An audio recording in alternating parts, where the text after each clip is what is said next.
Summon Sign is brought to you by you. If you want to learn how to support our show, go to patreon.com/laststandmedia.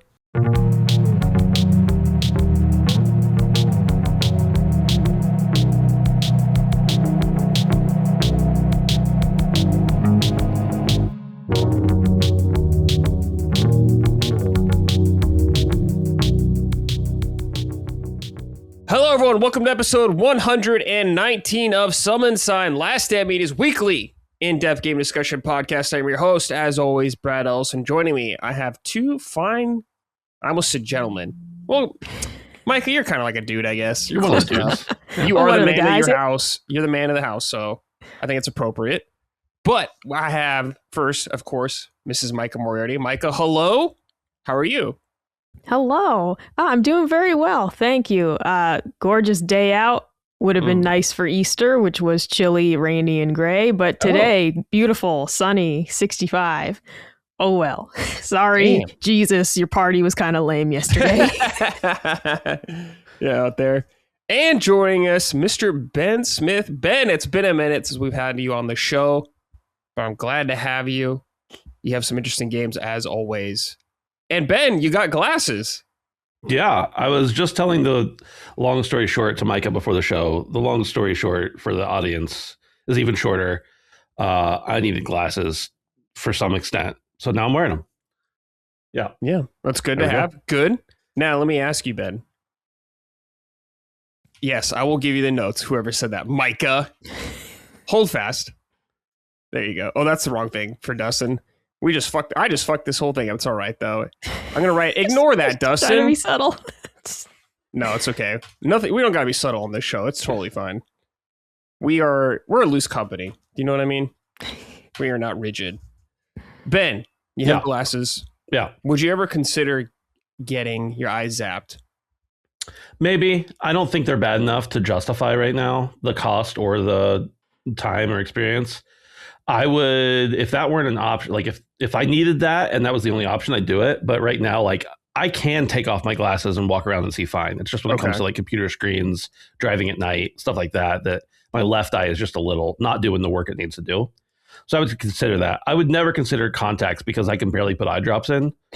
So I'm sure that would be disaster. Like I'll do it because I need to. But if I have an option that's not contacts, I'll take that one. Yeah. Yeah. I wore glasses for like a year. Yeah. And I was like, I can't fucking do it.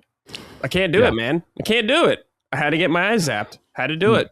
Dude, I just feel like I constantly have, and I don't feel like I touch my face a lot, but I have very oily skin, which I guess is great for when you get later in life and have wrinkles and stuff, right? It's not like I'm close to 40 or anything now.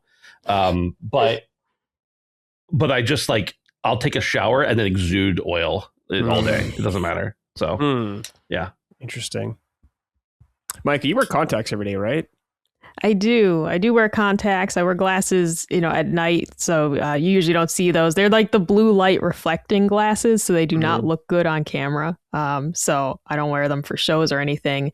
there have been times when it's like, I just will go without contacts for a recording if like they're bothering me. And it's like, I can't fucking see anything. But I just need to hear you guys anyways. But it's funny you mentioned the eye drops, Ben, because like I had to help Colin put eye drops in the other day. Like his eye was just really itchy. We think he has allergies. They're not as bad as mine, but they're getting there. And so I was like, I got allergy eye drops. Let's just pop some of these in. And he's like, I don't know if I can do it. And I was like, you hold your eyes open and I'll do the drops. But I take it for granted because I've been wearing contacts since I was like 14. So I can like touch my eyes, no problem. Like I get an eyelash in my eye, I'm scooping that thing right out. Like the fear is gone. I didn't start like that though. I used to be like petrified. My hands were shaking to put contacts in. Now it's like I take them out two-handed. Like you just get so used to it. Eye drops are like nothing. But I take that completely for granted that most people don't touch their eyes multiple times a day. I have no fear about it. Like it doesn't bother me when I watch other people do it or to even think about doing it myself. It's just my body has a physical reaction. Matter of fact, when I was at I guess that's true. Yeah. When I was at the ophthalmologist, I was like apologizing because they were putting in like numbing drops because they were doing more in-depth tests and stuff, trying to figure out what was going on. And I was like, I'm sorry. I'm not controlling it. It's just happening. And she's like, you're one of the best we've ever had. And I was like, I'm telling my wife that because she would disagree with you. Yeah. When I had my eyes zapped, I had to put drops in every day. like twice a day, and I was like, oh shit, Mhm. I hate this.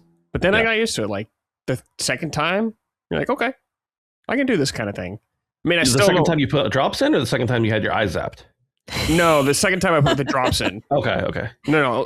I zapped only once. Yeah. Only one time. They did it both at the same time. Fucking cool, dude. No. When they do it, they like shoot a laser into your eye, Mhm. and it looked like when they did it one eye at a time, it looked like stars almost. Like everything kind of went dark in one eye, and then just like little spots of bright light. It's cool. Do they keep you awake for it? I didn't know that. Yeah, I was awake for it. Yeah. I mean, maybe some more gnarly procedures. I don't know. Mine was pretty chill though. I was asking you about that the other night, a couple weeks ago, maybe now, and I asked you if you'd ever had dry eye. I know a few people who had their eyes zapped in like the late 90s, early 2000s when it was very early and very expensive, but like their eyes were bad, and they've had like chronic dry eye for 25 years now. I have not. Yeah. I haven't had any like symptoms or anything from it that I'm aware of at least. No, your eyes are purple now, but yeah, that's true. They are purple. They now, leak blood every morning, but Yeah. I want to get that done so bad. But if you have, as a woman, if you have kids, it fucks up your eyes. And so if you get LASIK and then have children, the hormones fuck up your eyes again. Really? And it messes it up. So I honestly need to figure out that part of my life first before committing to LASIK, unless I want to have it done again. Yeah, that's crazy. I didn't know that. Holy Oh, shit. dude, because it's it's a known thing of like a lot of women end up wearing glasses after having kids because it does skew your vision, even if it was fine before. Some people it's very slight, some people it's worse. But for someone who already wears glasses, it might just get worse. I'm already used to that. But it's like, I don't want to pony up a few $1,000s for I get LASIK. it, speaking as and then a parent, maybe you have it ruined. Yeah, speaking as a parent, kids ruin everything. I mean, they also make everything better, right? There's no denying that they ruin everything, including your body. Yeah. I don't know what my excuse is, but somehow it impacted me too. Yeah. Body, mind, soul. Yeah, dude. I wouldn't trade it, but I'll acknowledge the downfalls to it too. Those damn kids fucking everything up. Good shit. How are your boys, Ben? They're great, man. I took them to see Mario this morning. Yeah. Hell yeah. It was a good old time. Yeah, they're 12 and 10 now. Damn, my God. old. Almost a teenager. And we got them a ukulele and a guitar to share, like for Christmas. Long story. To make YouTube apology videos or what? Yeah, basically. and a keyboard for like school stuff and to learn if they wanted to. Cool. They have an interest in it. They're pretty good. My oldest is really good on the ukulele, and he just bought himself a new electric ukulele, which apparently is the thing right now. So I just walked downstairs a few minutes before the show, and both boys were down there strumming on their ukuleles, but playing different songs. And I was like, I gotta go. Chaotic. I'm out. Chaos. I'm out. Yeah, that is chaotic. Cool though, dude. I had no idea. But they're good. Thanks for asking. Yeah. Love to hear it. The wife's great as well, I assume. Yep. Good. Always. Good. How's your husband, Micah? How's he doing? He's well. Him and Dustin did a stream today. Seemed like they were having a good time. Now he's out walking the dogs. So he's having. I need people. Okay, so Colin had mentioned on the show there was like a funny clip of him in the backyard that we caught on the security cams. And stop asking me for it because I sent it to him. But the problem is the file format isn't working with Premiere for him to like edit it. And I was like, you got to ask Dustin. He's like, I don't want to ask Dustin. I was like, well, that's all right. But I'm out. Yeah. I sent you the clip. Yeah. You So did. it's out of my hands. Stop Micah, tweeting send me. it to me. I won't do it for Colin, but I'll do it for you if you want. Because it's like, I think we just need to make it like even shorter, basically. It's like I was able to cut down the security camera footage down to like a 30-second window, but the clip's only like 10 seconds. And you want to cut down more, but I'm like, I don't know. I can't even log into Premiere. This shit sucks. Yeah. I hate it. Premiere. Oh, yeah. Adobe Premiere. Ugh, Wish I could buy it's it. terrible. I would love to buy it outright. That'd be sick. I can't even remove the Creative Cloud software from my computer at this point because you have to log in to remove it, and it won't take the login on my computer. And I'm like, bro, I don't know, but I can't even get rid of it at this point. Yeah, they just won't let you. You're locked in for life. It's brutal. Sucks. Micah, did you see the Mario movie? No. We're Okay, gonna I see haven't it seen it yet either. I'm seeing it tonight. All right. We're gonna see it tomorrow. Okay, are you Thought you were actually gonna see be it mad. tomorrow? Okay, you better. Yeah, we're going to see it tomorrow afternoon. pointing a gun at your head. You better see that movie. Please don't. You better see it. We're going to go see it. We're going to see the Mario movie. I'm going to try and get Colin to go to a reasonable showing in the afternoons. I'm home on time. Well, we could do it. We could shoot the show later in the day if we need to. I don't want to push it too far. Maybe we'll go slightly later, like 4:30. But okay. Like, all right. You know, if I'm going to see it. If I come to that show and I ask you if you saw the movie and you say no. No. I will see it. I'll tell you though. So I saw people saying that there were like, you know, what's it called when people like videotape it at the movies, like a bootleg film. Apparently some people were posting those online. I was tempted to go find one. Dude, I'm not going to lie to you. Come on, man. Don't do that. They're always the worst. That's like watching any movie on a cam recorded one. Like the audio, even if the video is fine, the audio is always so awful. That reminds me of that story of like watching Oppenheimer on your phone. Or like watching Oppenheimer on a plane. Like that's not the way it was intended. Even though it's just the Mario movie, it's not the way it was intended. Just go watch. No. And then I got tricked because one guy posted it, but it was really just all the cutscenes from Mario Galaxy. He fucking trolled us. Oh, so you weren't just tempted. You tried it. I did do a cursory search. She is so stubborn about this kind of shit. It's crazy. No, I just don't like the movies. This is completely separate from it being the Mario movie. I fucking hate going to a theater. If it was digital, I'd have watched it a week ago. But like, oh my God, I just hate the theater. Yeah, I mean, our local theater's not great. I don't love it. Yeah, you and me have rambled about the movie theater constantly, how much we hate it. Yeah. But here's the thing, though. What I'm going to do to make it special, I'm going to get a slushie or an icy. Oh.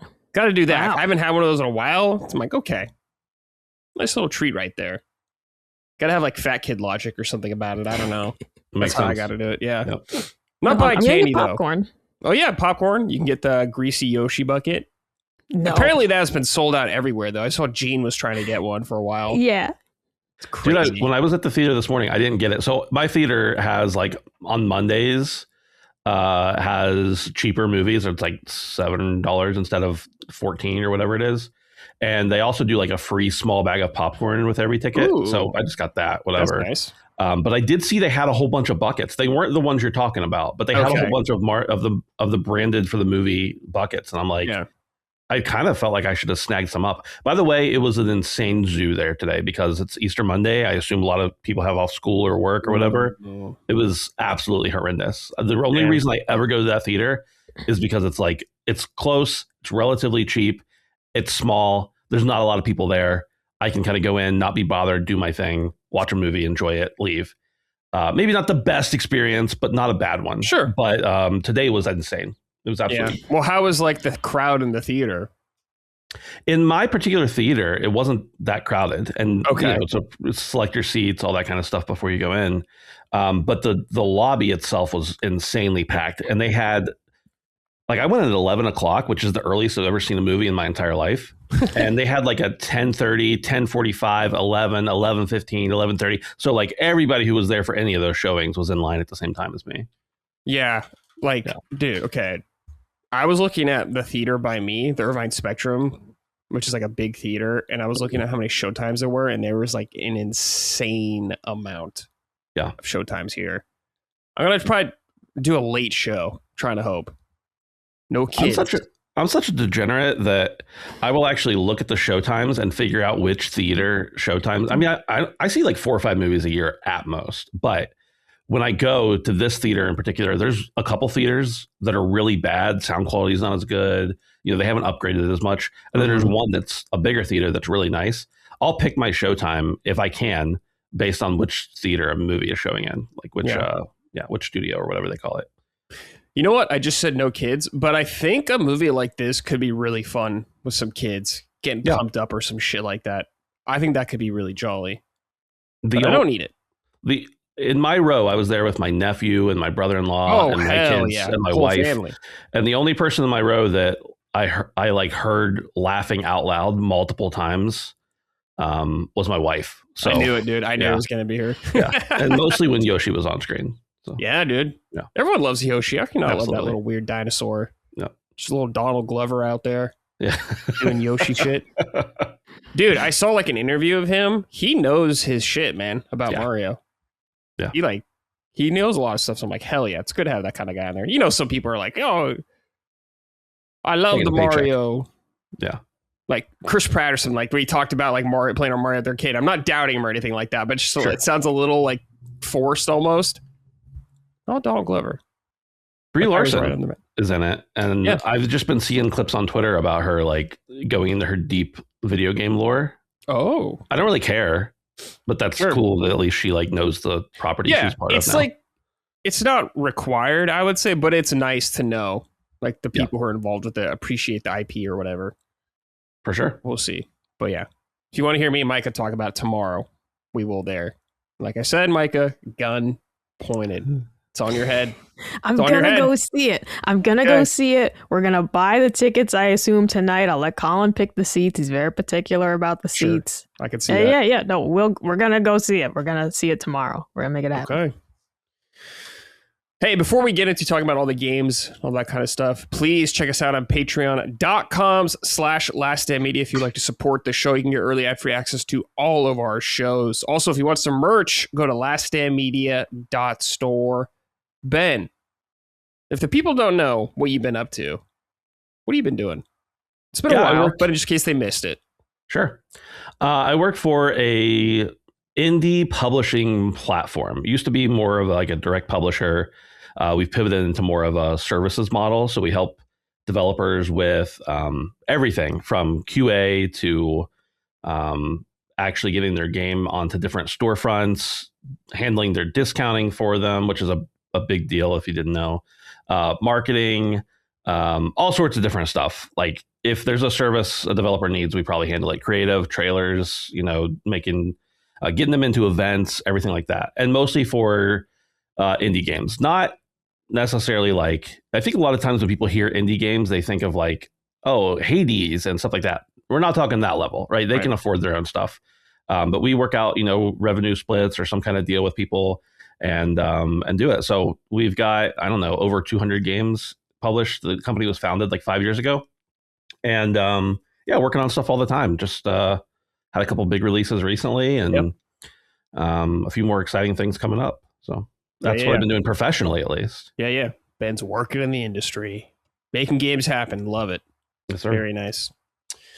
All right, Micah, we're going to start with you. Mario related as well. Mario versus Donkey Kong. You've been playing the Game Boy Advance version, not the remake that was on Switch, but this is on NSO, I assume, right?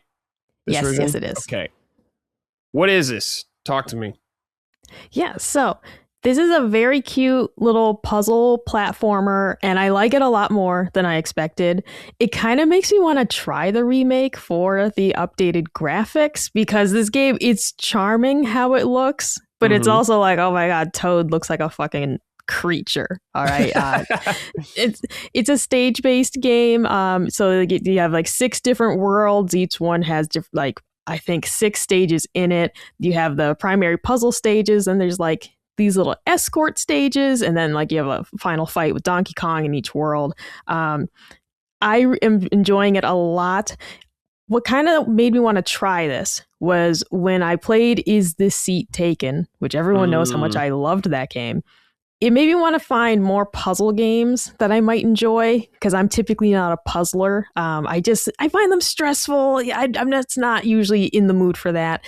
And while this isn't on that level of cozy, it is pretty simplistic. It's pretty chill. There is a timer on each stage, which makes it a little bit of like a tight butthole game, if you know what I'm talking about.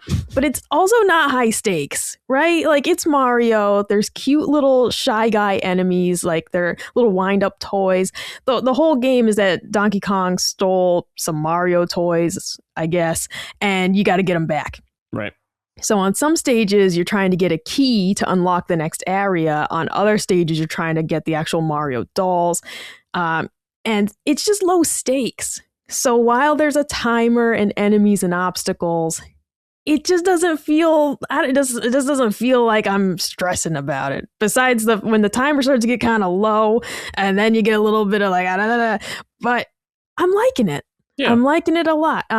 You can only get hit once, and the stage will reset. Everything resets and you lose a life.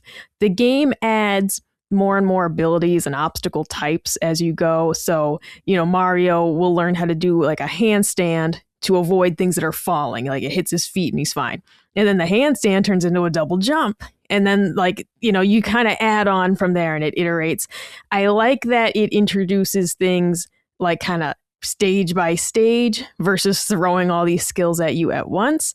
It really does just kind of walk you through it and you feel like, yeah, now each stage, like I know how to approach it and I'm getting the hang of this. So they're getting more and more complicated, but in an approachable way.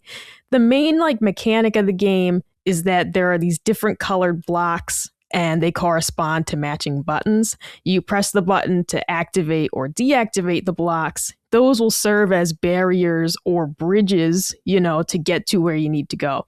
So you have kind of that puzzle. And then you have to, once you have these abilities, it's like, all right, how do I get up there? I got to double jump up there. I got to bring this item with me. How do I finagle bringing the item? And it all kind of adds on to itself. And it's getting pretty fun. The more and more I play it, at first I was like, I don't know about this, but I'm really enjoying it quite a bit. There are presents hidden around the stages, and collecting all of them gets you a prize like extra lives and stuff like that. But there's not a penalty for missing them, which is great. Well, so far, there's not anyways. Those little escort stages I mentioned will have you leading around like the little wind-up Mario dolls. So they follow you like wherever you go. Mm-hmm. So sometimes you need to jump up high so that they will kind of follow you on a lower level and they'll get something that you can't reach, something you can't crouch down to get. And those do have a time limit, but so far they've been pretty simple and fun. At the end of like the set of stages in the world, you fight Donkey Kong. And like the first world, it's like you get a screenshot of Mario like slapping him when you beat it. This game's really funny.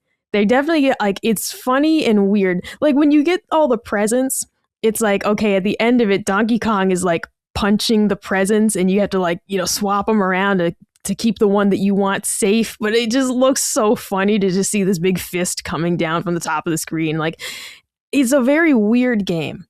And I didn't expect that out of it, which is why it's making me want to maybe pony up the money to get the remake. Although I think I'll just stick with this one. It's perfectly good and perfectly fun. I don't know if I just need to be prettier. I'll have to see what they've added to the remake, if there's extra stages and stuff like that to make it worth getting that. Right. But I'm really glad they added this to NSO because when they did the remake, I had been super curious about it, but I just didn't know if it would be too tight butthole for me to play or if I'd actually enjoy it. And so far it's been a blast and I'm loving it. Definitely recommend checking this one out if you have NSO and you haven't yet. Yeah. Tight butthole is such a funny metaphor. I haven't heard that since Workaholics. It's been a while. Yes. Did you just use it in a negative way though? Because it's usually used in a like positive tension. way. Tight butthole, loose butthole is bad. Yeah, like I'm using it like it's a tense game. What people are saying for Marathon that it's like sweaty. Yeah. I'm talking like clenched, you know. But you're right. Workaholics, it is a positive, you know. But I'm not using it as a negative. It's more like it's the vibe though. The vibe is tense. Yeah, I get it. I'm looking at the remake of this game, Micah, on their website. 130 levels. I don't know if there are new ones or if the original one has that much because I imagine they're pretty short. That sounds like more. I've not beat the game yet, but it's like so far each world has had like I think 6 stages. So that and there's 6 worlds, that can't add up to a fucking 100 something. So yeah, I'm trying to like look at their website. Oh, there's a demo for it though, apparently. Ooh, well, I might check that out. If you want to see that, yeah, it's $50, which is maybe a little steep for that game, but. And I'm mad, dude, because so I had a coupon from Target. It just expired, but it was buy 2 Nintendo games, get $30 off. And that game was on the list, but I really wasn't feeling it. It expired a couple days ago. And now I'm like, damn it, I'm kind of into this now. So I might wait until another one of those come around. Target, you know, periodically, you gotta check your Target wallet. The Circle wallet, whatever. It'll periodically have these random deals in there that are really good on Nintendo games. I used that, you know, previously to get a couple different games. So check your Target wallet. Just because they don't always email you about those deals, but they'll be in there and they're really good. Yeah. So they did add, I guess, 2 new worlds, Micah, to the remake. All right. Merry Mini Land and Slippery Summit. So there you go.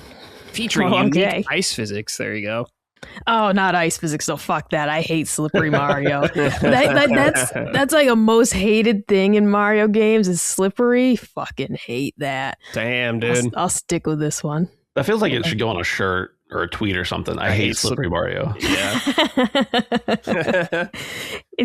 It's fucking specific, but yeah, I hate Mario ice physics. I mean, I hate it so much. And you guys know I'm platform averse. Like, I do not like platformers very much. Yeah, so like this is really something that's like, this is my speed and I'm having a lot of fun with it so far. A little more puzzle style. Yeah, it's like a different, it's like a cousin to Captain Toad, I guess. Yeah. Yes. Yeah. And the timer has been very generous so far. And now that it's like I'm used to it, sometimes I do just like, I'm just going to sit and stare at it. And I don't care if I run out of time. I'm just going to sit and stare at this puzzle and figure it out. Yeah. And I'll restart it. We also have save states on NSO. You can just do that whenever you want. Yeah. But yeah, it's a game that at first I said, I really am unsure if I'm going to enjoy this. But I kept an open mind, which people think I'm incapable of doing, but haha, I did and I like Finally did it, guys.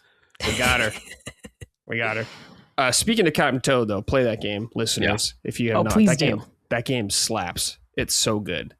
They added a bunch of levels in that one as well, the Switch version, or they had an update for like New Donk City stuff, which I never played.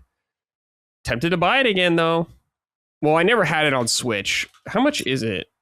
Let's see. I got it for like $5 on a price error on some code website. Really? I don't know what it is actually. Did it get a Switch 2 version? It did. Oh, shit. Now they're really hooking you in. $40. Yeah. Yeah. That game's good. That game's definitely worth $40. I shouldn't buy it though. I don't have time to play it. But damn, that game's good. Listeners, if you haven't played anything like that. But cool, Mike. I'm glad to hear you're enjoying Mario vs. Donkey Kong. Very unusual game for Micah, but I like it. Good stuff. Ben, have you ever played this game or seen it? I have played it. I played it entirely through on the Game Boy Advance. I have not played the NSO version of it. I don't remember a ton about it, to be quite honest with you. I remember I finished it because there were a couple of the levels later on that were really rough. And I think the time limit got a little more punishing, or else I just got a little stupider as time went on. I'm not sure which one went, but either way, I remember enjoying it and having fond memories with it. Whenever whenever they did the re-release, I really thought hard about getting it, and it was kind of a similar situation there with Brad and Captain Toad of like, yeah, but when there's so much else to play, and I've already played this, so I haven't checked the new one out. But I do remember really liking the old one. Some of the animations, I remember you're talking about them standing on his head and stuff, were really wild. But it's also on a Game Boy Advance, and I did not have a backlit. Wait, was the Game Boy Advance? No, the SP was. The SP. I had an SP. Yeah. I played it on the game, the actual GBA, and I remember playing it like in the car driving to my cousin's house or something at one point, and not being able to see anything, but also not being able to put it down. Yep. So Yep. Good game. Man, playing Game Boys back in the day, trying to find the good angles. Yeah. Was something. I'm glad we don't have to deal with that anymore. Yeah. But shout out to that shit. Cool. All right. You know what's weird? We were talking about like eye stuff earlier, glasses, all that stuff. Sometimes my eyes get strained when I'm staring at a monitor. I really need to get some like, what is it, blue light glasses or something like that. Oh, yeah, you need that shit that Maddie and Cog wear, those fucking like yellow Matrix glasses. My vision is like slightly blurry right now. This happens if I stare at a screen sometimes for too long, and I'm fucked right now. But I'm going to try to read stuff later on. We'll see how it goes. I might need you to fill in. Have you tried touching grass? Yes, today I did actually. Wow. Okay. All right. It was very nice. I have no help for you then. But yeah, well, it's like if I take like a 20-minute break or something like that, it's completely fine. But yeah, can't just do that right now. No. Got to keep going. But let's move on to the next game, which I have been playing, which is Mr. Sleepy Man. This is a very weird, very, very weird game in a fun way. Ben, you kind of have like somewhat of a connection to this game, right? You know some people that worked on it or something, right? Yeah, so you playing it and me having a connection to them has nothing to do with each other. They reached out to you, I think, separately. But but full disclosure, yes, I do have a professional relationship, not through my day job, but with Monster Theater, who published Mr. Sleepy Man. They didn't. Monster Theater did not develop it, but they did publish it, and they published a few other things. And then their game that came out on PC earlier this year or late last year is coming to consoles. Atomic Owl later this year, actually next month. So check that out if you like old school retro wave platformers. It's really fun. But yeah, so I have not played Mr. Sleepy Man yet. I cannot take anything I say about Monster Theater with a grain of salt, but they're a great company for sure. Cool. But yeah, Mr. Sleepy Man, yeah, like Ben said, the developer or publisher reached out to me about this game and said I might like it because I like Zelda, and this game has inspiration from stuff like Majora's Mask. And I love 3D platforms, and this game is a 3D platformer, so of course I was like, sure, I'll check it out. Why not? So they did send me code, so I've been playing it. I think it's like 15 or 20 on Steam right now. It's only on Steam for now. I believe it's coming to Switch later. So if you want to play, it's only Steam. But I played about 2.5 hours of this game. And like I said, it's very bizarre in a fun, weird N64 kind of way. First of all, you are this character his name is just Mr. Sleepy Man. He is like this fat little round guy with like a snot coming out of his nose the entire game. And he doesn't talk or anything like that. He just makes weird noises when you do stuff. He just goes like meep, meep, meep, and stuff like that. But the game is kind of set up in an interesting way in the sense of, like I said, it was influenced by Majora's Mask. It has a time mechanic kind of like that. Not quite as clear to me how it's laid out, but there is a time mechanic that eventually goes down. You can reset the days to do a bunch of things. Basically, with Mr. Sleepy Man, you have your tasks are you just have like a list of tasks you can get to do a bunch of stuff, and a lot of it is just fucking shit up for people, ruining lives. It seems like the beginning of the game takes place in a, what is it called? It's like called Sleepy Town or something like that, or something with Sleep Town around those lines. But there's a bunch of citizens here, and they all have their own weird stories and schedules. Like there is this bear who has like a family, but he's having like marital problems going on in the family and stuff like that. And his son's missing, and he wants you to find his son, but he finds his son kind of annoying, I think, like that. Bunch of weird shit like that. Weird characters. Like there's a supermarket kind of in there, and I had my missions were to like go in there, steal a bunch of shit, fuck a bunch of shit up, steal his cash register. And when you do that, I stole a bunch of stuff. He eventually got really mad at me and banned me from the store, and put on like a wanted sign of like that fat little Mr. Sleepy Man on there. And I stole a bunch of that stuff, but another mission was like make amends with him. So I found a flower out in the town, and I brought him the flower. He forgave me. Then I stole more shit. And what's funny is, depending on the stuff you do, have actions and consequences, of course. Like doing all this and stealing stuff got the cops involved, and they arrested me and threw me in jail. And so I was handcuffed as this little guy down there. And you may think like, oh, I got to just wait to get out of there or something like that, or pay a fine. And maybe you can, but I found a whole other like separate area to go to. I like flushed myself down the toilet and ended up down in the sewers where there's a bunch of these weird, like hideous Mickey Mouse kind of guys. They look like, you know, knockoff versions of Mickey Mouse, and they'll have like weird New York accents. They're like, hey, forget about it. What's going on? When you're down there and shit like that, trying to hit you, dealing with all of them, fought one of them, destroyed the boss, got a big hammer and smashed a bunch of stuff. But then after I escaped later on, he started rampaging through the town. And I was like, oh shit, I don't know what the fuck's going on here. And I just kind of wandered off. And what's cool about this game is you can go very freely, it seems like. It doesn't seem like, hey, you need like Mario 64, think of it like this. Mario 64, you need a certain amount of stars or whatever to open a gate. Or Banjo-Kazooie, you need, a certain amount of jiggies. That always sounds like something racist. I don't know. Like there's jiggies and jinjos in Banjo-Kazooie. It's like, it's like, is that racist? Is that like a racist term or something like that? Like, imagine calling someone a fucking jinjo. It's like, I don't know. It sounds like something my grandma would have said. It sounds like it. Jinjo, yeah. Maybe we should start calling people jinjos. That'd be pretty sick. Just Reddit. Yeah.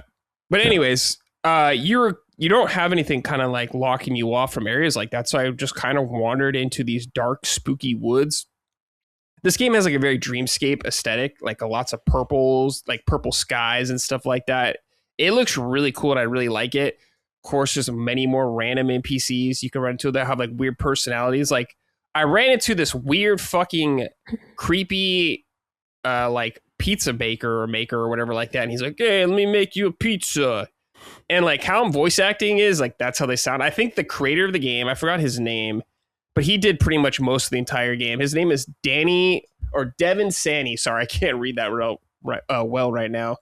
Devin Santee. He does like pretty much the entire game. He does a lot of the voices, I think, if not all of them. Anyways, this guy's like, make me a pizza. So I had to go around and like make all this pizza. Then I fed it to some guy. Just a bunch of weird shit like that.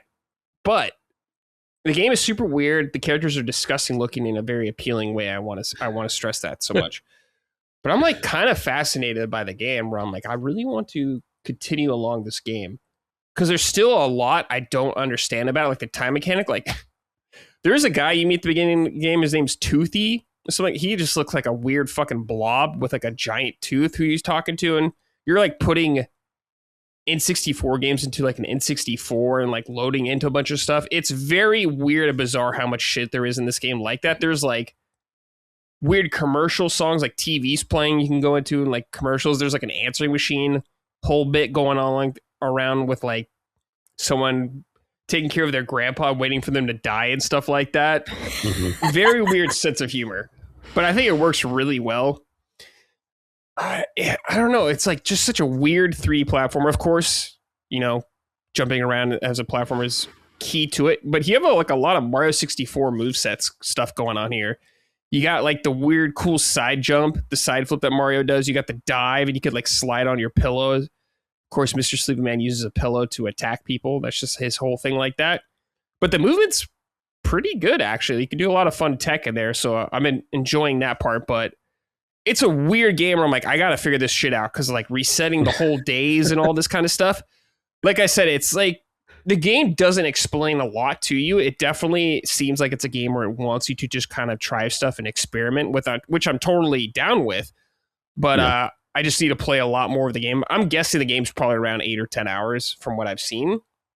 I don't know that for sure, but that's just the feel I'm getting from it. But it is a super weird game. Like, Micah, there's a giant cat in the game, like a giant fucking cat who just eats cereal.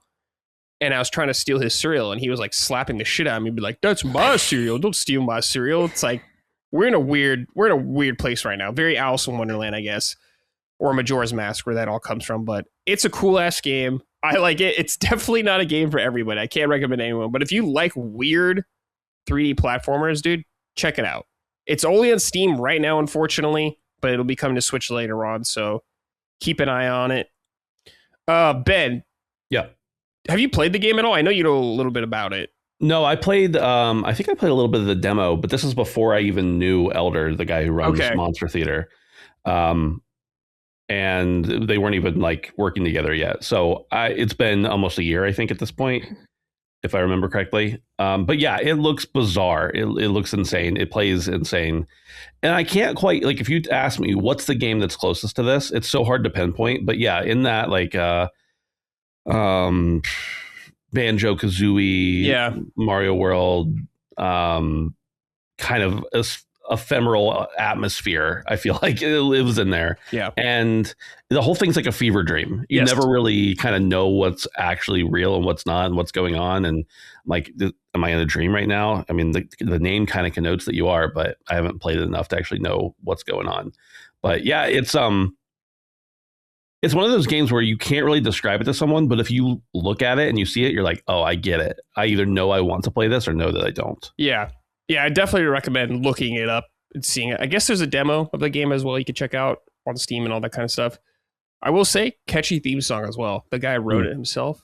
Very nice. So I definitely want to play the game and finish it because it's very intriguing to me. So hopefully I'll report back in a few weeks, give my verdict and all that kind of stuff. But yeah, cool game regardless. All right. I'm going to try to read right now with my vision blurry. So we're going to see how this goes. What's good, my summoners of the barbecue? That's Punching Up the Barbecue podcast, actually. Yeah. This one goes out to Brad and his time in Mr. Sleepy Man. I'm so glad to finally see someone I watch / listen to play this game, as this really felt under the radar, especially since I've been loving what I've played so far myself. I mean, the ability to ruin a bear's marriage in a game that does a hell of a lot. I can't read this. Hold on. Someone's got to read this for me. I can't do it. It's too blurry for me. Yes. Okay. The ability to ruin a bear marriage in a game. What more does a fella need in his games? How's the game been for you, Brad? Also, hope this game gets onto your radar, Micah, since I can see this game being a good time for you as well. It doesn't seem like a Micah game to me at all. The only thing that seems like a Micah game about it is that it's bizarre. That's the thing is, so like the subject matter, I'm watching the trailer when you first brought up the game, Brad, and I'm like, this looks really creepy in a nostalgic way. I don't know if it's the scaling of the environments that you're so small and like it's a giant bowl of cereal. Like that part does look really cool, but I'm not much of a 3D platform enjoyer. But the funniness of it, I'm definitely into the humor. Like this game sounds hilarious. Yeah, we need a Game Grumps on it from Micah. Yes. That's dude, if the Grumps play it, I'm all over that. Yeah, it's the optimal experience for Micah right there. All right. Let's move on to our next game. Ben, Dice with Death. I have no idea what this is. Yeah. This is a show full of, well, other than the Mario and Donkey Kong, of small little weird games, right? Sounds good to me. Yeah. Yeah, I think so. So Dice with Death is a turn-based strategy roguelike deck building conglomeration of styles. Right. And there's been a lot of these lately, and a lot of really good ones too. Some not as good ones, but this is one of the good ones. So the game starts out and you basically are dead. Like there's no preamble. You're just dead. And you're in a graveyard and you meet death. And then you guys start playing dice because that's apparently what happens in the afterlife. Of course. There's some like funny dialogue that happens. It's all text dialogue, very old school. Where basically like you ask him, well, if I beat you, do I get to go? And he's like, no, you're dead. You stay here. This is just something to do to pass the time, which immediately sets it up to understand, like, I'm not getting out of here. I might as well just try to get the best score that I can. So there's a little bit of poker involved because the basic gist of the game is you roll dice and then you figure out what your score is. You attack death for that much of score, and then death does it to you. It's obviously way more in depth than that. It's kind of based on a combination of poker hands and Yahtzee, if that makes sense. So your hands already, you know that they're going to be pretty varied. You know, you can have 2 of a kind or full house or 5 of a kind or whatever. And based on that is how many attack points you have against death. You can bank those. So like, let's say you get a match on 3 of your dice. You can bank those and then choose to just attack with those dice, or you can keep going and try to get, a full bank, a perfect bank, I think is what it's called, or something like that. And then if you manage to get all 5 of your dice banked or all 6 of your dice banked, then you can start over and roll again and then just keep adding that up. But there's a trade-off because it doesn't matter how much you bank if you end up, I don't know the real word for it, even though it's in the game and I've played it many times now, but like farkling, if you farkle out or whatever, if you don't get the matches eventually, then you lose all the points that you've accumulated. The real kind of interesting part about the game comes in with a lot of these roguelike deck builders is that like you start getting attributes. And so, you may have a dice you start out with just normal dice, but then you can, if you win around, you can choose from a new dice that maybe has a different attribute. Like every time you roll a 5 with this dice, you give 10 poison to death, and that continues to stack up. And then maybe you get some artifacts later on that will enable you to have things every turn, no matter what they are. I'm going to use poison again as the example. Every turn if your turn doesn't end because of farkling, I don't remember what it's called. I really should know. Farkling, but if you end your turn, if you end your turn, if you don't end your turn, you deal 10 more damage or something like that. And so those things just continue to stack up and accumulate. Think about any other roguelike deck builder that you've ever played. It's very similar in that respect of like you gain attributes that help your score scale. And the whole goal is just to whittle death down to zero, and then you go into another round. And then after you go so many rounds with death, you if you continue, you win. And death's like, hey, cool, you beat me. By the way, what's this weird Earth thing that people do? And like, you have some weird dialogue, and then he'll offer you either a new relic or a new dice or something like that to make your next run a little stronger, kind of give you a little prize. There's different characters that you can play as. They all have different attributes. You have, I think I've only unlocked the first 3. But different characters have different attributes, just like, in Balatro, you have different decks that you can use that have different attributes. In this game, you have different characters that start out with like, this one always has this amount of fire damage, and this one always, whatever. So it's a really complex game. I feel like even though I've put a little bit of time into it and done quite a few runs, I've still just barely scratched the surface. And I'm sure you could get super nerdy, and I'm sure some people have, just racking up an insane amount of score, one-shotting death probably. Like the combinations that you can build and the kind of the kit that you can build are near and limitless from what I can tell already in just a very little bit of time of the game. But yeah, I don't know why. I just have a kind of an inclination towards this. I do like roguelike deck builders, even though most of them make me feel stupid. I end up still, doing okay in them usually. And then I'll like be like, wow, I had a great run. And then I'll like look up a video or watch a streamer or something play them. And I'm like, oh, okay. So I got like, I got like 1 million damage, and they got like 1 million to the 92nd power damage in their first turn. I don't understand how they're doing this. Right. So yeah. Yeah, that's like me as well with like deck building games like this. And I remember when I played Inscription, I felt like an idiot when I saw like how people were playing the game later on. I was like, oh damn, I suck at this shit. Yeah, absolutely. But it's a good time. I mean, the artwork's really cool. I think the gameplay I like, but it's very simple. Yeah. But it's simple. The gameplay itself is simple, but the logic behind it and the kind of other things you can do is really deep. Has a lot of mechanics to it, but it's just a low poly, beautiful, macabre looking game, I think. Yeah, I do think visually it looks really nice, especially like the art direction of death and everything like that looks really cool. Yeah. Very positive on Steam.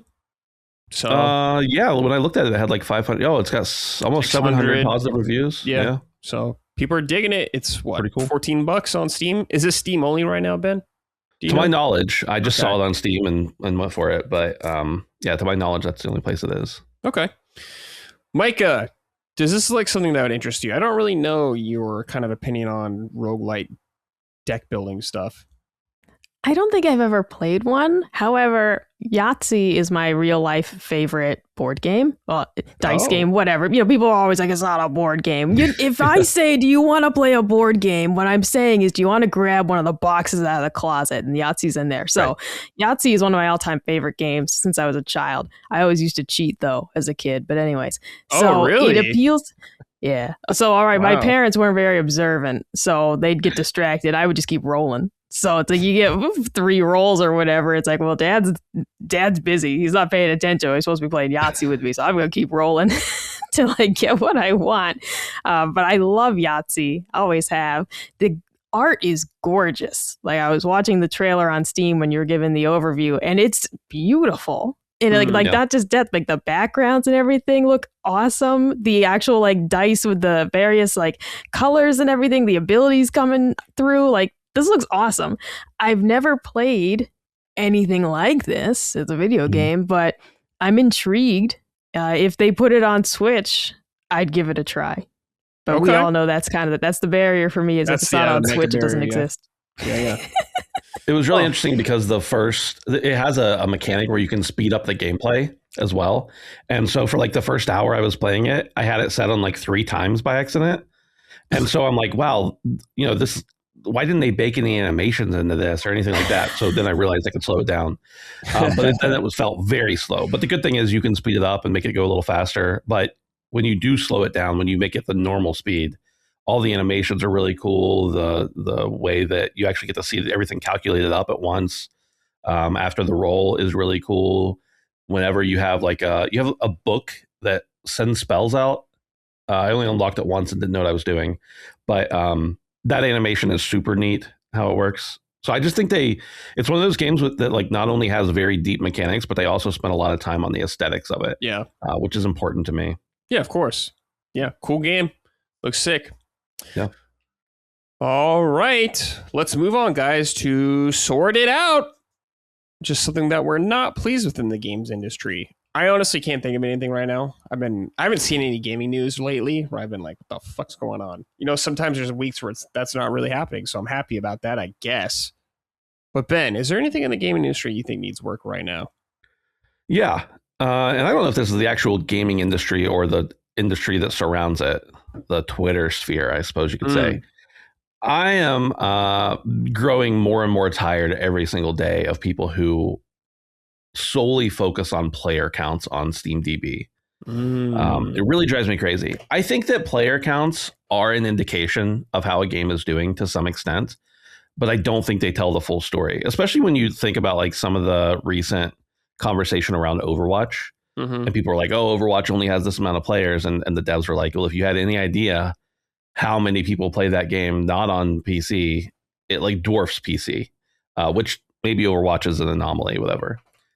So the recent thing has been Marathon, and I haven't played. I'm not playing Marathon. I don't really have a dog in the fight, but I don't think Marathon. For the record, I don't think Marathon is doing as well as it could or should be doing. Right. As far as players go, but I guess like I'm going to call him out, Paul Tassi. I don't know anything about him. He seems like a nice guy otherwise, but he writes a lot of articles about player counts. And I'm like, come on, man, you're just like feeding into the discourse. Maybe he started the discourse. I don't know. But it drives me crazy because these games are still doing really well. 30,000 players on Steam probably means you have 100,000 concurrent if you're on Xbox and PlayStation as well. And no doubt you're pulling in money left and right. There's for instance, Overwatch is still pulling in insane amounts of money, even though their player counts aren't as high as they used to be. And I'm sure Marathon's doing at least decently, although they probably could be doing a lot better right after launch here. So I don't know. It just bugs me every time I hear somebody talking about it. I do think it matters. I do think that it can be used as a success metric. You see a new game come out and it has 500,000 concurrents. Like that's a pretty good clip, right? They sold at minimum 500,000 units. And that's just the people who are playing right now on one singular platform. It can be a good success metric, but I hate when it's used to like, I don't know, for lack of a better word, embarrass developers or like to drive a narrative of wanting to shit on a game. It really bugs me. And for no particular reason, I don't think, other than just that I know some of those back-end mechanics of like what the actual player counts are and how much money per 100 people they're actually making on average. And it's like, this game's fine. It's not as good as it could be, but that's fine. Sure. I think Steam charts are very interesting, like you're saying, because it is data. It's like tangible data we can actually see. We don't get to see a lot of stuff like that. It is one platform, and I think it's cool being able to see that stuff, and I like it. I like peeking in games, seeing how they're doing and all that kind of stuff, but I do think some people take it a little too far, where they do it, every day, multiple times a day. Yeah. It becomes like almost like a hobby to them, just checking on that kind of shit. And it's like, you can do what you want, of course. But I'm like, a little too much there. They just tone it back a little bit, in my opinion. Yeah, and I have no problem with it, like from an analytics standpoint. Like, oh, we want to see, maybe you can predict how many people have bought the game or what kind of money maybe they're making based on some other metrics or whatever, based on how many people are playing. But I guess my biggest gripe about it is when people use it to intentionally like destroy the reputation of a game, if that's the right words for it. Sure. Using it as like, well, this game's better than that game because of this. And it's like, well, maybe. Oh, yeah. I mean, I guess so. People will always find things to kind of put down another thing, I guess, in some ways or another. And I'm not saying they can't do that or anything like that. But I just feel like this is the newest tool people use, I guess, for that. Yeah. But yeah. Sort it out. Yeah, there you go. They won't. No, of course not. No. Video game discourse will never go away. It'll just change. Those tweets and articles do numbers, and I don't blame them for doing it, but I hate it. They do. Micah, anything for you this week? Honestly, I'm pretty happy this week. Like, I have a positive one for the next part, but I'll say my only gripe was actually with Target, because, when Tamagotchi Life was available for pre-order, GameStop was like one of the first places that had it. So I went ahead and ordered it there. And then like when I had later checked Target, the pre-orders were sold out. And I was like, I mean, this game's going to be fucking huge, Target. You didn't plan for this. You didn't get enough units. So it upset me. And it said like, and they're not restocking the pre-orders. It just says check back after release date. And I'm like, man, fuck you, Target. I wanted my 5% off. So I'm upset with them. Now, here's the thing. Target they have horrible luck. Well, I have horrible luck with them for games because they'll deliver them like a week late, 2 weeks late. Like they are not great with game pre-orders. I strictly wanted my 5% red card discount though. So on the one hand, getting it from GameStop should be better. Doubt it. GameStop, also hot garbage. We'll see. But I wanted that fucking Target discount. I'm mad. Yeah. I almost always go with Target just because of that 5% discount, even though I know it's going to be late. Yeah. You know, it's basically because I don't know, the sales tax is something like 6% or some shit. So it's like it's almost just taking the tax right off of it. Right. Yeah. So it's like, I'll take it. But yeah, I think it was Emio, the Smiling Man. That game was like 2 weeks after release date. I finally got it, and I had pre-ordered it like immediately when it was available. So it's like, come on, man, I should be first in line for this shit. They clearly like oversold or whatever. And I mean, I guess it's good with Tamagotchi Life that they're just like, nope, no more pre-orders. We sold what we had, but damn it, wanted my discount. Very upset. I get it. All right. Jonathan Gold wrote and said, hello there, Musketeers. Sorted out to game journalists whose opinion means absolutely nothing to anyone. Why does the industry still review our games by giving outlets way too short of time frames to review completely unpatched versions of games and then consider it a final verdict? I can't imagine being a guy who plays Crimson Desert unpatched for only 2 weeks before launch day, then putting a final score on a piece of software that almost nobody will ever actually touch. These day one games regularly have drastic changes the day they are released. Keep it up to outlets like LSM who play along with everyone else and have objectively far more worthwhile opinions to listen to. Ben, as someone who works on game dev, what do you think about this whole scenario? Well, my opinion of this comes pre-working in game dev, but yeah, it goes into that as well. I think that I agree with this statement to some extent, but then I want to flip it and say that you're right, but it's entirely the consumer's fault that this is the industry we have right now. Because if it were not for the consumers demanding reviews and impressions and stuff like that pre-launch or at least at launch, then there wouldn't be a market for that. If there weren't the rush to get the most amount of clicks on something because everybody wants it right away, then people would be able to take their time and play those launches. Developers are and publishing companies are sending out games before these day one patches or whatever, because the consumer is demanding the information. Therefore, the journalists are demanding the information, the influencers, whatever. And that puts a little bit of pressure on them to get it out. So they have to send out what is ready if they want pre-release coverage. Or the consumer ends up being upset. Games that end up coming out and having no coverage ahead of time. If you say a game's embargo is on launch day, people automatically assume that means because it's terrible. Right. Which maybe there was a scenario years ago where that was the case, right? Mm-hmm. But nobody ever says, oh, well, maybe it just wasn't ready yet. And I'm guilty of this too. We're all guilty of this too. We want to see what a game we're looking forward to. We want to know what the review score is. Because if it comes out and it's a total turd, then I'm going to spend my money elsewhere, most likely.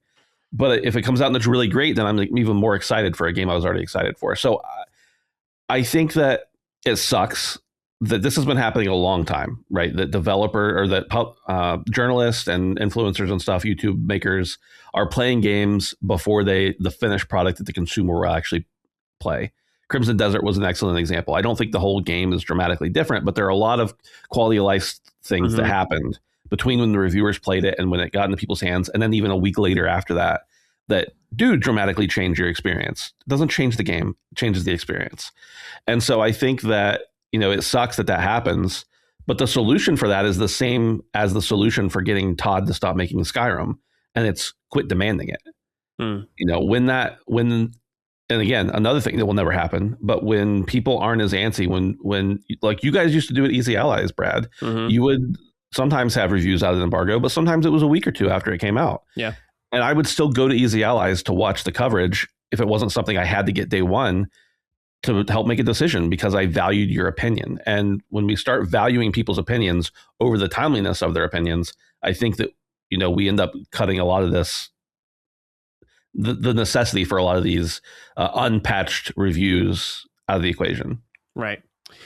Yeah. So like Ben was saying, as someone who did like reviews, I guess like this, it is like an interesting thing because reviews are different. Sometimes you do know about day one patch and they say some things they're going to fix in it or stuff like that. But sometimes you don't know or anything like that, what their plans are. So every game's different. I don't know like what the case with Crimson Desert was. If they said there's going to be a huge day one patch that changes a bunch of stuff or like fixes a bunch of things like that. I have no idea. But I do think a lot of reviewers rush to finish games to meet embargo, and the review suffers because of that, because they rush to the game. And like I have someone who has done that to some extent with some reviews before. I think it's worse. It makes it for a worse review when you just try to get through it on time. And I understand because that's when everyone's looking. That's when all the attention is. That's when you get the most views and all that kind of stuff. So I totally get it. I understand the game, but I think you will get a better review if you wait and put it out more naturally and like take your time with it in an organic way. Ben is completely right though about this is such a funny thing is people saying journalists don't matter and all that kind of stuff. And I agree to that to an extent, but people keep coming back every time to the same fucking well and complaining about it every time. It's not going to stop unless you stop visiting that kind of thing. People saying review scores don't matter, all that kind of stuff. And I agree with that. But people keep demanding it, so it will not go away until you stop engaging with it. Like, IGN gets dunked on constantly for years, and people still check that shit, like, for everything. Yeah. So it's like, I don't know what, like, you're complaining about, like, eating shit, but then you keep eating the shit over and over again. So I don't really understand what you're doing with that kind of thing like that. And I think there's great reviewers out there, I'm sure, I don't pay attention to like reviewers as much anymore as I used to and that kind of stuff. And I'm sure there's like still good reviewers in the industry that are quote unquote press or games journalists. But I'm sure there's good YouTuber reviewers out there as well. Like I know a lot of people like SkillUp, for example, like that. I don't really know any of his reviews, but I'm just giving an example. And I think you're going to find good and bad people in both camps.